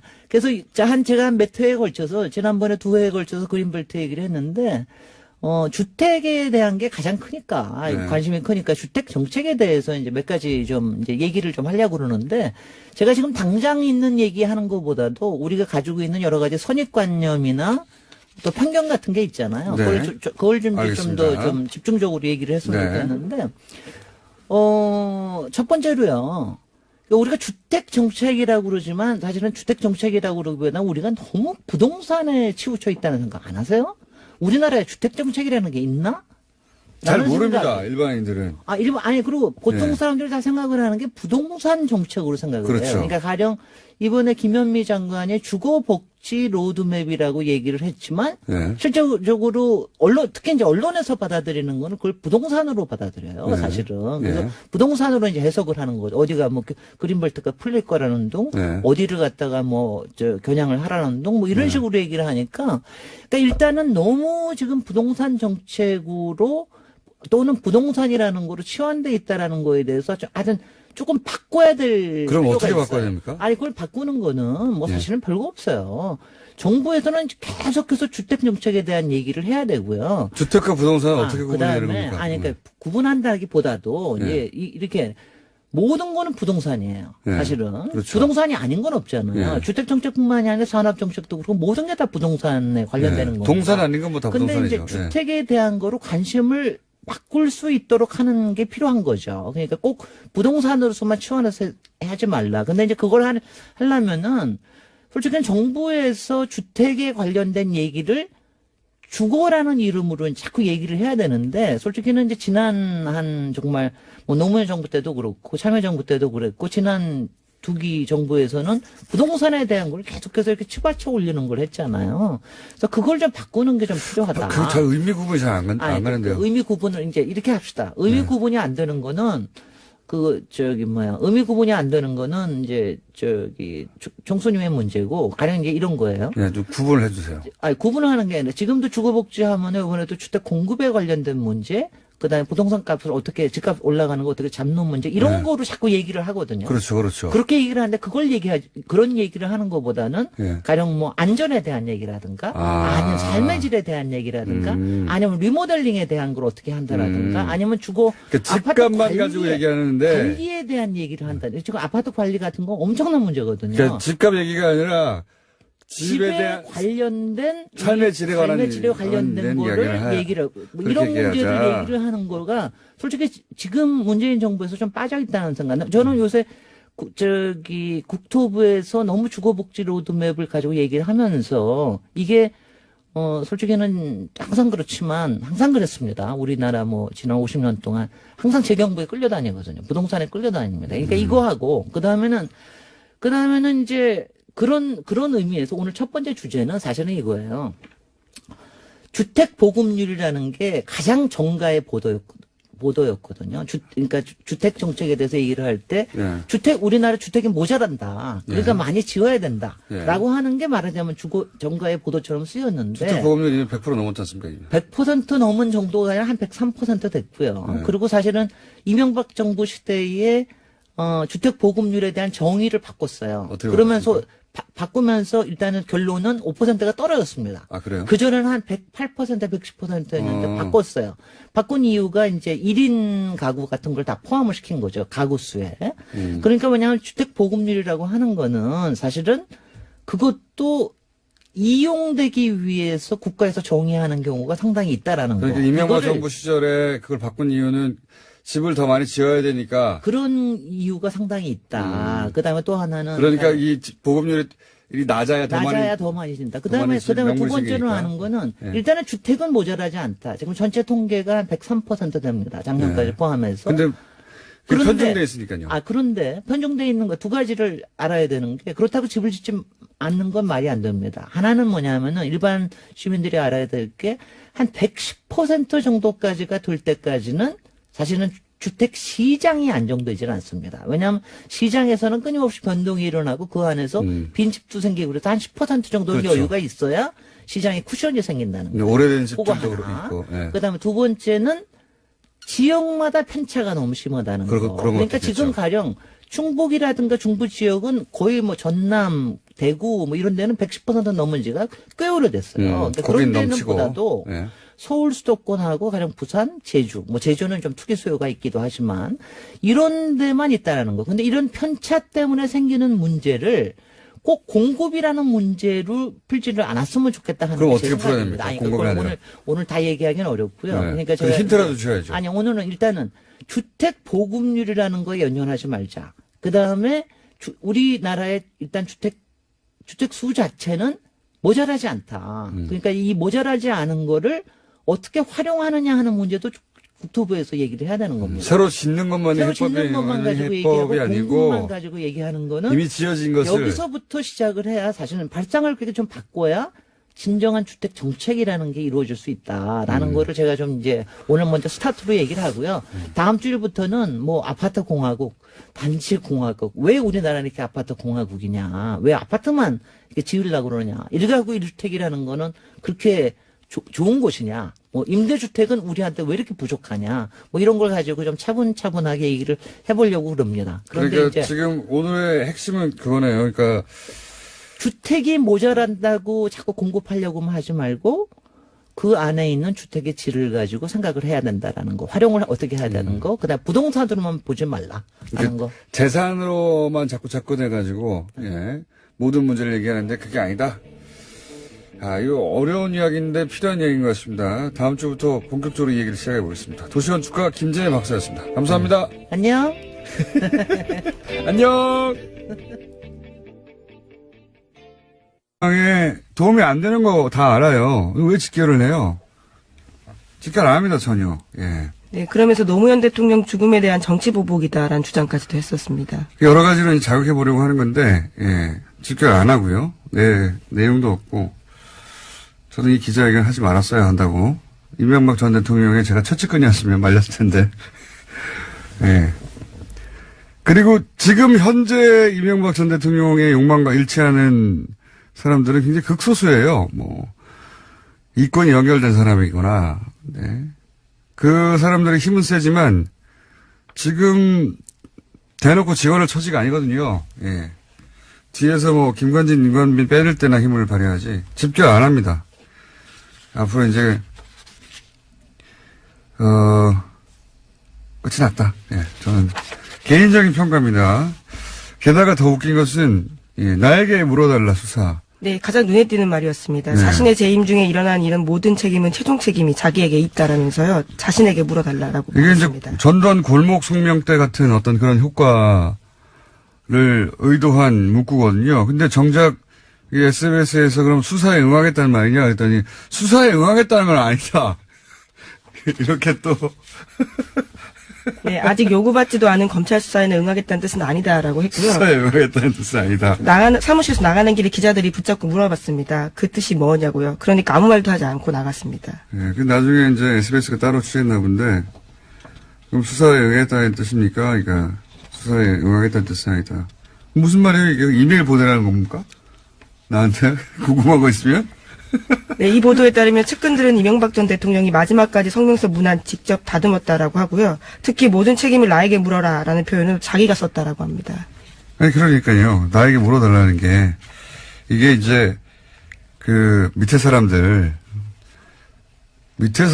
계속해서 불고 있으니까, 밑에 사람들 이제, 소환을 조사하지 말고, 그런 의미인데, 그러면 나한테 물어라고 해야 되잖아요? 그래서 나한테 물어라고 했어요. 그래서, 나한테 물어봐도 됩니까? 그러니까 안 된다는 거 아니에요? 예, 이메일 하라는 건지, 문자 하라는 건지. 이게 너무 웃겨요. 나에게 물어라. 그래놓고, 나를 차라리 구치소에 넣어라. 이런 식의 강하게 나가야 되는데, 그럼 수사에 응하시겠다는 겁니까? 그건 아니다. 이게 뭡니까? 이 기자회견 하지 말았어야 하고요. 예, 끝이 났다고 봅니다, 저는. 자, 근데 관련해서 어제 나왔던 여러 가지 주변 이야기 중에 가장 의미 있는 내용은 정두원 전 의원이 얘기를 했어요. 여기 TBS, 예, 김종대의 색다른 네, 시선. 6시입니까? 네. 제가 6시 반인가 그 시간을 몰라가지고. 네, 색다른 시선 김종배입니다에서 한 이야기입니다. 네. 거기서 히트 저걸 하나 냈습니다. 그러니까, 김백준 키맨이지만, 진짜 더 키맨은, 김희중 전 청와대 제1부속실장이다. 하고, 그 내부를 잘 아는 사람으로서 정전 전 의원이 지적을 했습니다. 여기서. 그러니까 네, 실제로 검찰에 가서 굉장히 중요한 진술들을 많이 했습니다. 이명박 전 대통령이 처음 국회의원이 될 때, 그때 비서관으로 출발한 굉장히 인연이 오래된, 분인데, 이제 히스토리가, 어디 은행이었죠? 저축은행, 예, 솔로몬이었는가? 예, 예. 저축은행 비리 당시에 임석 솔로몬 저축은행 회장으로부터 1억 8천만 원 받은 혐의로 구속 기소가 돼서 1년 3개월 동안 복역한 바가 있습니다. 근데 이때 이제 그 부인이 사망을 했는데, 예. 근데 이때 아무도 빈소에 가지 않았고, 문상 가지 않았고, 청와대에서 한 명도 가지 않았다. 그래서 꼭 그것 때문인지는 모르겠습니다만, 그것까지 더해져서, 대단한 배신감을 느꼈을 것이다. 그리고, 그런 연유 때문인지 모르겠지만, 지금 굉장히 중요한 진술들을 하고 있죠. 예. 네, 김백준 전 청와대 총무기획관에게 1억 원 받아서 이명박 전 대통령에게 보고했다라는 진술도 했고요. 또 2011년에 이명박 전 대통령이 미국 순방 직전에 달러로 환전한 국정원 특수활동비를 이명박 전 대통령 쪽에 전달했다라는 이야기도 김희중 전 비서실장이 했습니다. 여기서 그 얘기가 나온 겁니다. 이명박 전 대통령 부부라고 어제 보도된, 부부라고 보도하고 말하는데 실제 내용을 들어보면 그 김 여사한테도 국정원 특활비를 줬다고 하는 내용이 나왔거든요. 제가 어제도 얘기했지만 대통령 순방할 때는 자기 돈 쓸 일이 없어요. 자기 돈을 쓴다면 뭘 살 데밖에 없습니다. 따로 쇼핑을 한다든가. 안 그렇습니까? 예. 지금까지 이제 대통령과 대통령 주변에 공직에 있는 사람들에 관한 얘기였다면, 가족에 대한 이야기가 처음 나온 거거든요. 예. 굉장히 전혀 어디로 튈지 모르는 파괴력 있는 사안인데, 그 이야기가 여기서. 안녕하세요. 김호준입니다. 이명박 전 대통령이 기자회견을 했습니다. 청와대와 공직자들에 대한 검찰 수사는 나를 목표로 하는 것이 분명하다. 당연하죠. 군사이버 사령부 댓글 공작, 정치 개입이 금지된 군이 정치 공작에 동원됐다면 당연히 군 통수권자에게 책임을 묻지 누구한테 묻습니까? 다스가 돌려받은 140억, 대통령의 민정과 대통령이 임명한 외교관이 이 돈을 돌려받는데 동원됐으니 사익을 위해 국가 권력이 남용됐는데 당연히 대통령에게 물어봐야죠. 다스 주인이 맞냐고, 그래서 그랬냐고. 국정원 특활비, 청와대 고위 공직자들이 국정원 돈을 횡령 이용했습니다. 대통령 직속기관인 국정원의 돈을 대통령 제가 없이 대통령의 참모들이 뺏을 수 있냐고 당연히 따져야 하는 거죠. 당연한 걸 마치 그래서는 안 되는 것처럼 하고 있는 자체가 적반하장인 겁니다. 오히려 전직 대통령이라서 마침 직전 대통령이 수감됐든지라, 그리고 김관진, 임관빈처럼 본인에게 직접 책임이 닿을 사람들은 어떻게든 빼내서 지금까지 검찰 수사를 피해왔던 거 아닙니까? 평창올림픽 성공을 소망하시던데 다른 사람들이 잘 알아서 할 테니까 걱정하지 마시고 건강을 잘 챙기시기 빕니다. 건강하셔야 합니다. 김원준 생각이었습니다.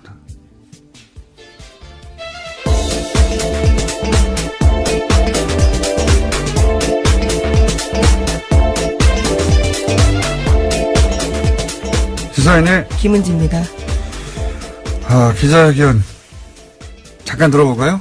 네. 저 클립, 중요 클립 땄는데, 예. 최근 검찰 수사는 처음부터 나를 목표로 하는 것이 분명합니다. 재임 중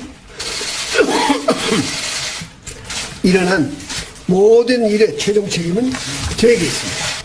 나에게 물어달라 하는 것이 저의 오늘의 입장입니다. 기침을 많이 하셨어요. 예, 여러 차례 했습니다. 네. 제가 걱정이 돼가지고 그래서. 이 기자 회견은 제가 보기에는 하지 말았어야 할 기자회견이에요. 네, 왜냐하면 박근혜 전 대통령 첫 번째 기자회견 생각나시죠? 예, 그때 제가 그 다음날 뉴스공장 브리핑에서 이 자리에서 정치적 자살행위다. 그 기자회견으로 인해서 권위와 정치적 위상을 다시는 회복하지 못하고 끝났다. 끝날 것이다. 앞으로. 그런 의미에서 박근혜 대통령의 입장에서 보자면 절대 해서는 안 되는 기자회견을 했다고 제가 말씀드렸는데, 제가 그런 건 잘 알아요. 아예 끝났구나. 예. 근데 실제로 그 뒤로 어떻게든 뒤집어 보겠다고 여러 가지 시도를 했지만 파면되고 구속되기까지 단 한 번도 그 흐름을 뒤집지 못했죠. 네. 그 기자회견부터 시작된 겁니다, 사실은. 저는 어제 기자회견도 하지 말았어야 한다고 보는 게, 이명박 전 대통령 이제 측근 발이었죠. 대부분 20여 명이 모여서 강경 대응한다, 더 이상 참지 않겠다, 가만히 있지 않는다, 이를 안 걸고 참는다, 우리라고 가진 게 없느냐, 이런 발언들이 계속 나왔어요. 그러다가 가장 오래된 최측근 김백준 씨 구속되면서 드디어 폼을 여는구나, 전쟁이 시작되는구나, 전쟁 얘기도 나왔죠. 지금까지 폭로할 게 많다라는 이야기를 여러 차례 했었습니다. 이제 드디어 반격이구나 하는 어떤 기대감 혹은 뭐 어떤 상황이 전개될까 두려움 또는 과거 전두환 전 대통령 골목 성명 때처럼 뭔가 비장함 이런 게 있잖아요. 그때는 뭐 단호함 하다못해 이제 너무 불쌍하다 안 됐다 동정심 이런 거라 들어야 되거든요. 아무것도 들지 않은 기침밖에 기억이 나지 않아요. 사실은 일반인들한테는 내용도 없고 강단도 없고 임팩트도 없고 이렇게 되면 손에 쥔 카드가 아무것도 없구나. 패를 활짝 보여준 것밖에 안 되는 겁니다. 저는 그 기자회견 그래서 보면서 끝이 났구나. 이제 내리막길이다. 이제는 되돌아올 수 없다. 끝이 났다. 보수 집결 뭐 이런 얘기도 하잖아요. 언론에서는. 네, 보수를 괴멸시키려고 정치 공작하는 거다라는 주장을 했기 때문에. 네, 그래서 보수 집결의 메시지 아니냐 하는데 보수 집결 안 합니다. 보수 집결 안 해요. 지금 전직 보수 대통령 중에 가장 인기가 낮은 대통령이에요. 심지어는 여론조사 최근의 걸 보면 수감되어 있는 박근혜 전 대통령보다도 보수 지지층 사이에서 지지도가 낮아요. 박근혜 전 대통령은 본인의 어떤 아우라 때문에 집권한 대통령 아닙니까? 내용을 떠나서. 이명박 전 대통령은 유권자가 각자 자기 욕망에 투표한 거거든요. 이 사람에게 투표하면 내 집값이 좀 오르지 않을까? 자기 욕망에 투표한 거예요. 근데 그렇게 투표했는데 이명박 전 대통령 욕망만 채워진 거다. 이렇게 우리가 확인했잖아요. 현재 내 욕망 보입니다라는 댓글도 많이 있었습니다. 네. 대체적으로 재밌었다, 잘 들었다, 그리고 저한테는 좀 더 세게 해라, 뭐 이런 주문이 있었습니다. 방송 두 개를 동시에 틀어놓은 것 같다는 얘기 있었습니다. 네. 실제 그랬죠? 네. 앞으로도 계속 그렇게 해주세요. 방송 두 개를 틀어놓은 것 같다. 네. 오늘은 동시에 말하지 말고 서로 경청하는 자세를 부탁한다는 주변에 반응이 설사 있다 손치더라도 신경 쓰지 마시고 하던 대로 계속 하시면 됩니다. 각자 알아서. 자, 오늘의 첫 번째 키워드는 갑자기 어제 이명박 전 대통령 기자회견이 있었기 때문에 요 기자회견에 대한 평가 내지는 뭐 논평을 좀 네, 제가 먼저 해야 되겠죠. 네. 저는 크게 세 가지로 정리할 수 있다고 생각하는데요. 첫째는 막다른 골목에 서 있다. 이제 검찰에 출두할 수밖에 없다는 사실을 스스로 인정한 것이다. 그래서 나 지금 막다른 골목에서 떨고 있으니 보수야 뭉쳐달라. 그래서 이 보수를 방패막이로 좀 정치 쟁점화 해보겠다라는 게 두 번째 이유고요. 세 번째는 평창올림픽 성공이라는 단어를 언급을 했는데 이 평창올림픽 뒤에 숨어서 좀 시간을 끌어보자. 뭐 이러한 꼼수 전략도 있는 것이 아닌가 이렇게 생각이 됩니다. 요약할 수 있겠습니다. 자, 요약은 이렇게 나왔습니다. 뭐 말씀하신 대로 사실 이명박 대통령은 계속해서 수사 대상이었죠. 뭐 박근혜 정부 시절에는 자원외교 롯데월드 해서 하고 이번에는 국정원 댓글 하다가 다스 하다가 안 되니까 이제 드디어 특활비로 갔습니다. 사실 다스가 안 되진 않았는데요, 지금. 뭐 아직 진행 중이죠. 근데 어쨌든 잘못된 부분은 짚고 넘어가야 되겠지만 사실은 지금 제가 깜짝 놀란 것이 이제는 많은 국민들이 이렇게 이 적폐청산이라는 이유로 계속되어지는 이 수사에 대한 피로감도 있는 것 같습니다. 그러니까 한마디로 정치보복이라는 이러한 이야기가 상당히 설득력을 가져가고 있는 상황에서 어떻게 보면 어제 메시지는 결국 이거 정치보복 아닙니까? 그래서 MB 대통령께서 그런 메시지를 주셨다고 봅니다. 정치보복인가요? 정치보복이라기보다는 그 단어를 사용하고 싶었던 거겠죠. 그러니까 그 말을 계속해서 해서 국민들한테 뭔가 자기의 이야기를 하고 싶은 건데, 어제의 그 장면을 한마디로 표현한다면, 나 사실은 떨고 있으니 보수야, 제발 나 좀 어떻게 해줘. 뭐 이런 거 아닌가요? 아니 근데 사실은 왜 우리가 자꾸 정치보복이라 그러냐면요. 저도 잘못된 과거, 우리가 이제 국정원 특활비 문제도 그렇습니다. 잘못된 관행 반드시 고쳐야 되는데요. 그 핵심이 왜 보수 정권만 하냐. 사실은 지금 박근혜 대통령 구속된 다음에 이제 이명박 대통령까지 포토라인에 세우면 끝이다. 완성이다 이렇게 생각하는 거 아닌가요? 그래서 사실은 그렇다면 모르죠. 네? 그 이전 거 안 하나요? 노무현 대통령. 근데 네, 이- 국정원 특활비 문제 뭐 이건 안 하나. 그래서 사실은 이제 이거는 저는 뭐 우리가 검찰 수사 지켜보자. 그러나 검찰 수사 하려면 제대로 해라. 공정하게 해라.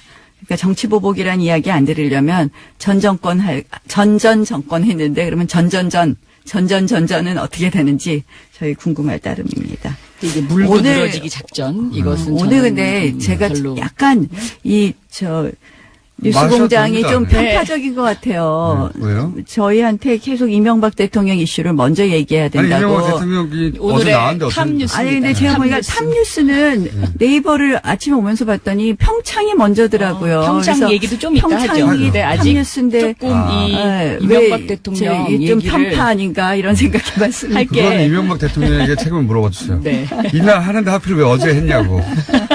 불리하게. 저도 생각보다 이명박 대통령이 좀 빨리 등장했다. 저렇게 생각합니다. 네. 오늘쯤 나오시리라고 생각했는데, 네. 오늘 좀. 이 주제가 되라고 미리 나오셨나봐요. 네. 예. 이게 지금 이명박 진짜? 대통령이 특활비에서 딱 걸린 거거든요. 특활비. 그러니까 이 다스나 BBK 이거 증거인멸을 그동안 많이 했었죠. 네. 뭐 이 나경원 의원님한테 조금 미안한 얘기입니다만은 2007년도에는 나경원 의원님이 주어가 없는 여인으로 엄청 떴었거든요. 그 당시에. 네? 아니 꼭 그 얘기 하셔야 되겠어요, 방영선. 좀 미안해요, 약간. 아니 근데 사실은 제가 그 말 그때 때는 제가 엄청 대변인이잖아요. 그러니까 엄청 대변인이었잖아요. 상처받았어요. 어떻게 저 여인은 아니 근데 이게 제가 주어가 없다는 이야기할 수 있나. 말이 이런 거 있어요. 제가 그러니까 말을 하면서 중간이 끊어져서 저 그것 때문에 계속 고생하는데 네. 대통령께서 예전부터 말씀을 하시다 이 얘기하다 저 얘기하다 하시는 거예요. 그러니까 한마디로 뭐 예컨대 BBK와 다스는 적절한 비유는 아니지만 뭐 A라는 이야기를 하다 B라는 이야기를 하니 그 중간에 말이 뜨면서 이게 앞뒤가 안 맞으니까 이게 그 얘기는 아닐 거라는 표현이 저 그거 갖고 여태까지 고생하고 있습니다. 그러니까 10년째. 차라리 그냥 20, 30배도 올랐다고 하는데 해군기지 건설은 말이죠. 이명박 전 대통령의 원래 공약입니다. 그런데 이명박 전 대통령은 국가 안보에 관심이 없는 분이에요. 이분은 제1롯데타워에서도 확인했듯이 돈과 국가 안보 사이에 돈을 택하시는 결정을 많이 하신 분이에요. 근데 처음부터 해군기지 공약이 있었잖아요. 이 공약은 자기 땅 때문에 세운 것이다 라고 저는 매우 강하게 의심하는 바입니다. 해군기지 공약은 개발 이슈였다 처음부터. 그 관점에서 봐야 될 산. 해군기지는 원래부터 얘기가 있었어요. 있긴 있었는데, 이명박 전 대통령 시절에 엄청나게 강하게 추진했죠. 예. 추진해서 결국, 끝을 맺었는데, 그때 이 얘기 나왔을 때부터 그 생각을 했어요. 저분이 해군기지에 그렇게 관심 있을 리가 없는데, 저 주변에 땅이 있나 보다. 라고 저는 생각했었는데, 이제, 드디어 땅이 나왔군요. 이런 분입니다. 이명박 전 대통령께서는. 네. 강정마을 해군기지뿐만이 아니라 호근동 땅 역시 이명박 전 대통령 재임 기간에 관광단지 개발이 결정되면서 땅값이 크게 뛰었다라고 합니다. 이명박 전 대통령 주변에 이 불가사의한 일들은 다 이 이권과 연결해서 이권이 어디 숨어 있는지 찾아보면 이해되는 경우가 99.9%입니다. 예. 왜 참여를 했을까? 예, 이런 얘기, 이 다스 분란에 비롯해서 왜 전부 다 참여일까 재산이. 특히 이제 다스가 대표적인 건데 이 거슬러 올라가 보면 그런 사연이 있어요. 이게 다스 대북이공 처음에는 1987 지금 현재 한창 하자가 되는 1987 때 설립됐거든요. 근데 그때는 이명박 전 대통령이 현대건설 사장이었단 말이죠. 근데 당시 이제 본인 주장으로 들었는데 현대차 회장이었던 정세영 회장이 권유했다는 거잖아요. 네, 그런 네. 주장들이 나오고 있습니다. 근데 왜 권유를 했냐면 그 내막이 좀 있습니다. 당시 이제 현대차가 부품 국산화를 하려고 하는데 그러면은 부품을 직접 생산하는 회사들이 존재해야 되잖아요. 근데 그 회사들을 퇴사하는 임원들한테 권유를 했다고 해요. 실제로. 그러니까 그런 차원에서 당신도 정세영 회장이 동창이거든요, 고대. 당신도, 자네도 같이 퇴사하면 회사는 하지. 근데 당시만 하더라도 아무리 이제 그 회장이 권유한 걸 하더라도 어쨌든 현직인 상태에서 그 겸업 투잡이잖아, 엄연히. 직원들이 보기에. 네, 일감 몰아주기기도 하고요. 네, 직원들 보기에 안 좋고. 그래서 이제 당시 현대에서 일하던 처남한테 그리고 당시 부동산도 마찬가지고 사명으로 맡겼다가 그러다가 처남이 꿀꺽 하면 어떡하냐? 생각이 들어서 형인 이상은 씨를 끌어들이고 왜냐하면 당시 또 이 차명에 대해서는 법적 제재의 정도도 낮았고 실명제 네, 실명제가 그때는 아니었던 상황. 그리고 나서 금융 실명제 하면서 다 해결했었어야 하는 거예요, 본인이. 그때 안 하고 꿈쳐두고 있다가 여기까지 오게 됐던 겁니다. 그때 그런 식으로 해서 거의 모든 재산이 차명으로 된 것이다. 히스토리를 따져보자면 생각이 나서 말씀드렸고요. 제목 정도만 읽고 끝내야 될 것 같습니다. 네, 검찰이 어제 이상은 다스 회장의 아들 이동영 씨가 최대 주주인 다스 협력업체인 IM을 전격 압수수색했습니다. 이건 이제 승계에 관한 얘기네요. 위장 계열사 그리고 다스 승계 관련된 그러니까 주변 이제 다스만 하다가 다스 주변에 위장 계열사가 아닌가? 혹은 뭐 승계하고 직간접 관련이 있나 하는 회사들에 대한 압수수색이 들어갔다는 얘기고 곧 전말이 나오겠네요. 오늘은 여기까지 해야 되겠습니다. 시사인의 김은지였습니다. 감사합니다. 텔미 플러스 여인천하 지난주에 첫 시간이었습니다. 네, 많은 분들이 여러 가지 부제 혹은 새로운 제목을 보내오셨는데 그중에 머리끄댕이도 있었습니다. 네. 자, 가제 현재까지는 월드워스입니다. 더불어민주당의 박영선 의원 나오셨습니다. 네, 안녕하십니까. 자유한국당의 나경원 의원 나오셨습니다. 안녕하십니까. 네, 안녕하세요. 네. 첫 시간 하고 나서 부자진들이 품평 내지는 리뷰하지 않았습니까? 요거 보완해야 된다든가, 상대방 이야기를 이런 식으로 어땠어요, 점수가?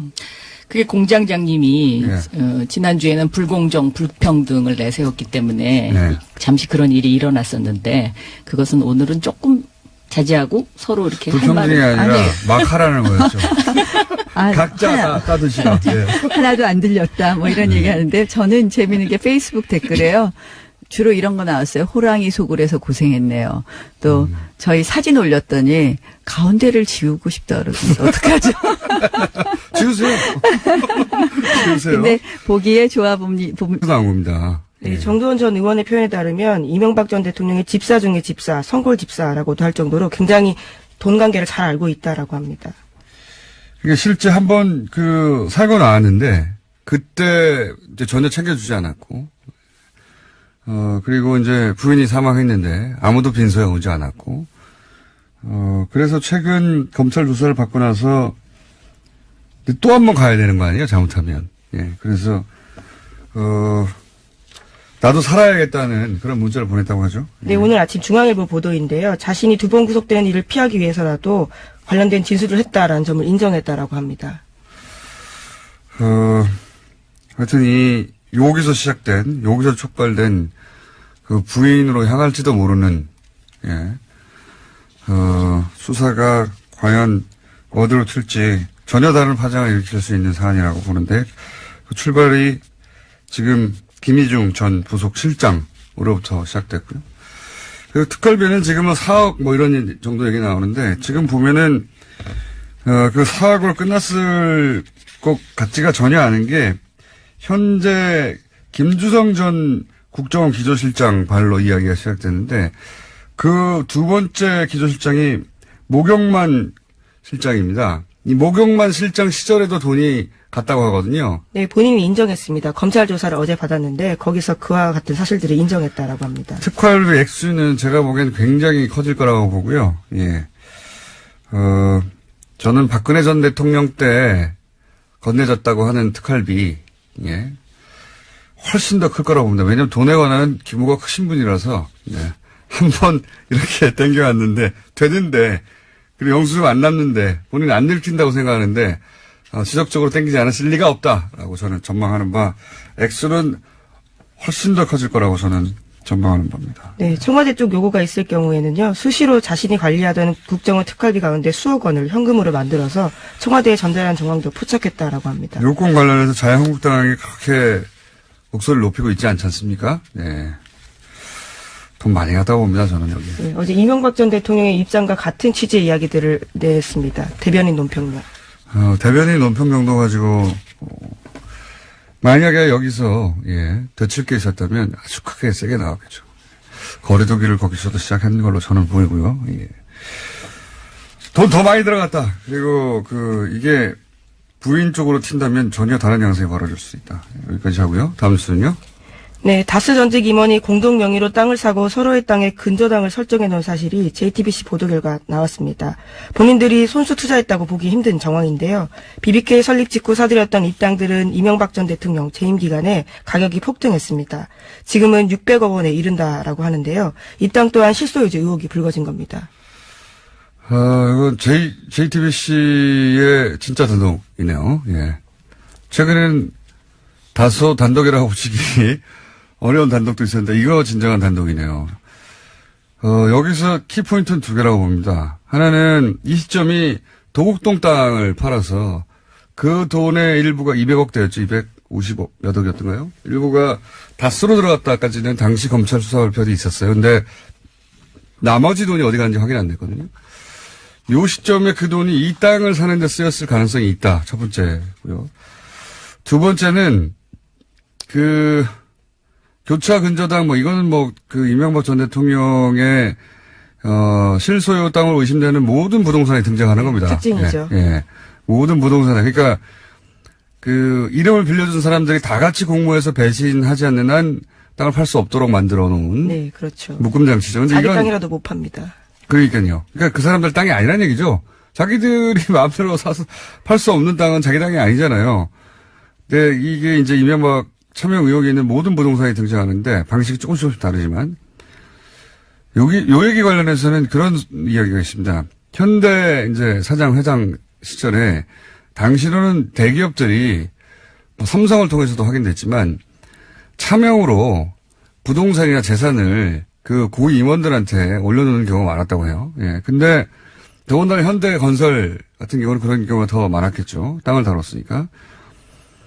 요 이야기는 이제 이명박 전 대통령 후보 시절에 잠깐 언론에서도 언급됐었는데 이명박 전 대통령 이름 앞으로 됐던 땅들을 본인이 그냥 꿀꺽하고 나왔다. 는 얘기가 있었어요. 네. 본인이 실제로 다른 사람 땅을 차명으로 돼 있던 걸 자기 이름 앞에. 네, 총수일가의 재벌 관리 차원에서 있었던 비자금을 본인이 이제 가져갔다라는 네, 땅을, 부동산을 꿀꺽했기 때문에 본인은 잘 안 되는 거죠. 어떻게 하면 이게 안 되는지. 그래서 이렇게 철저하다는 얘기도 있고요. 이제 두 번째 포인트는, 하나는 이제 도곡동 땅 매각 시점 아니겠냐. 두 번째 포인트는 이 땅 값이 해군기지 때문에 4-5배 올랐어요. 네, 최소한. JTBC가 그러한 내용도 보도했는데요. 특히나 강정동 땅 같은 경우에는 해군기지 건설이 본격 추진하면서 가격이 아주 많이 올랐다라고 합니다.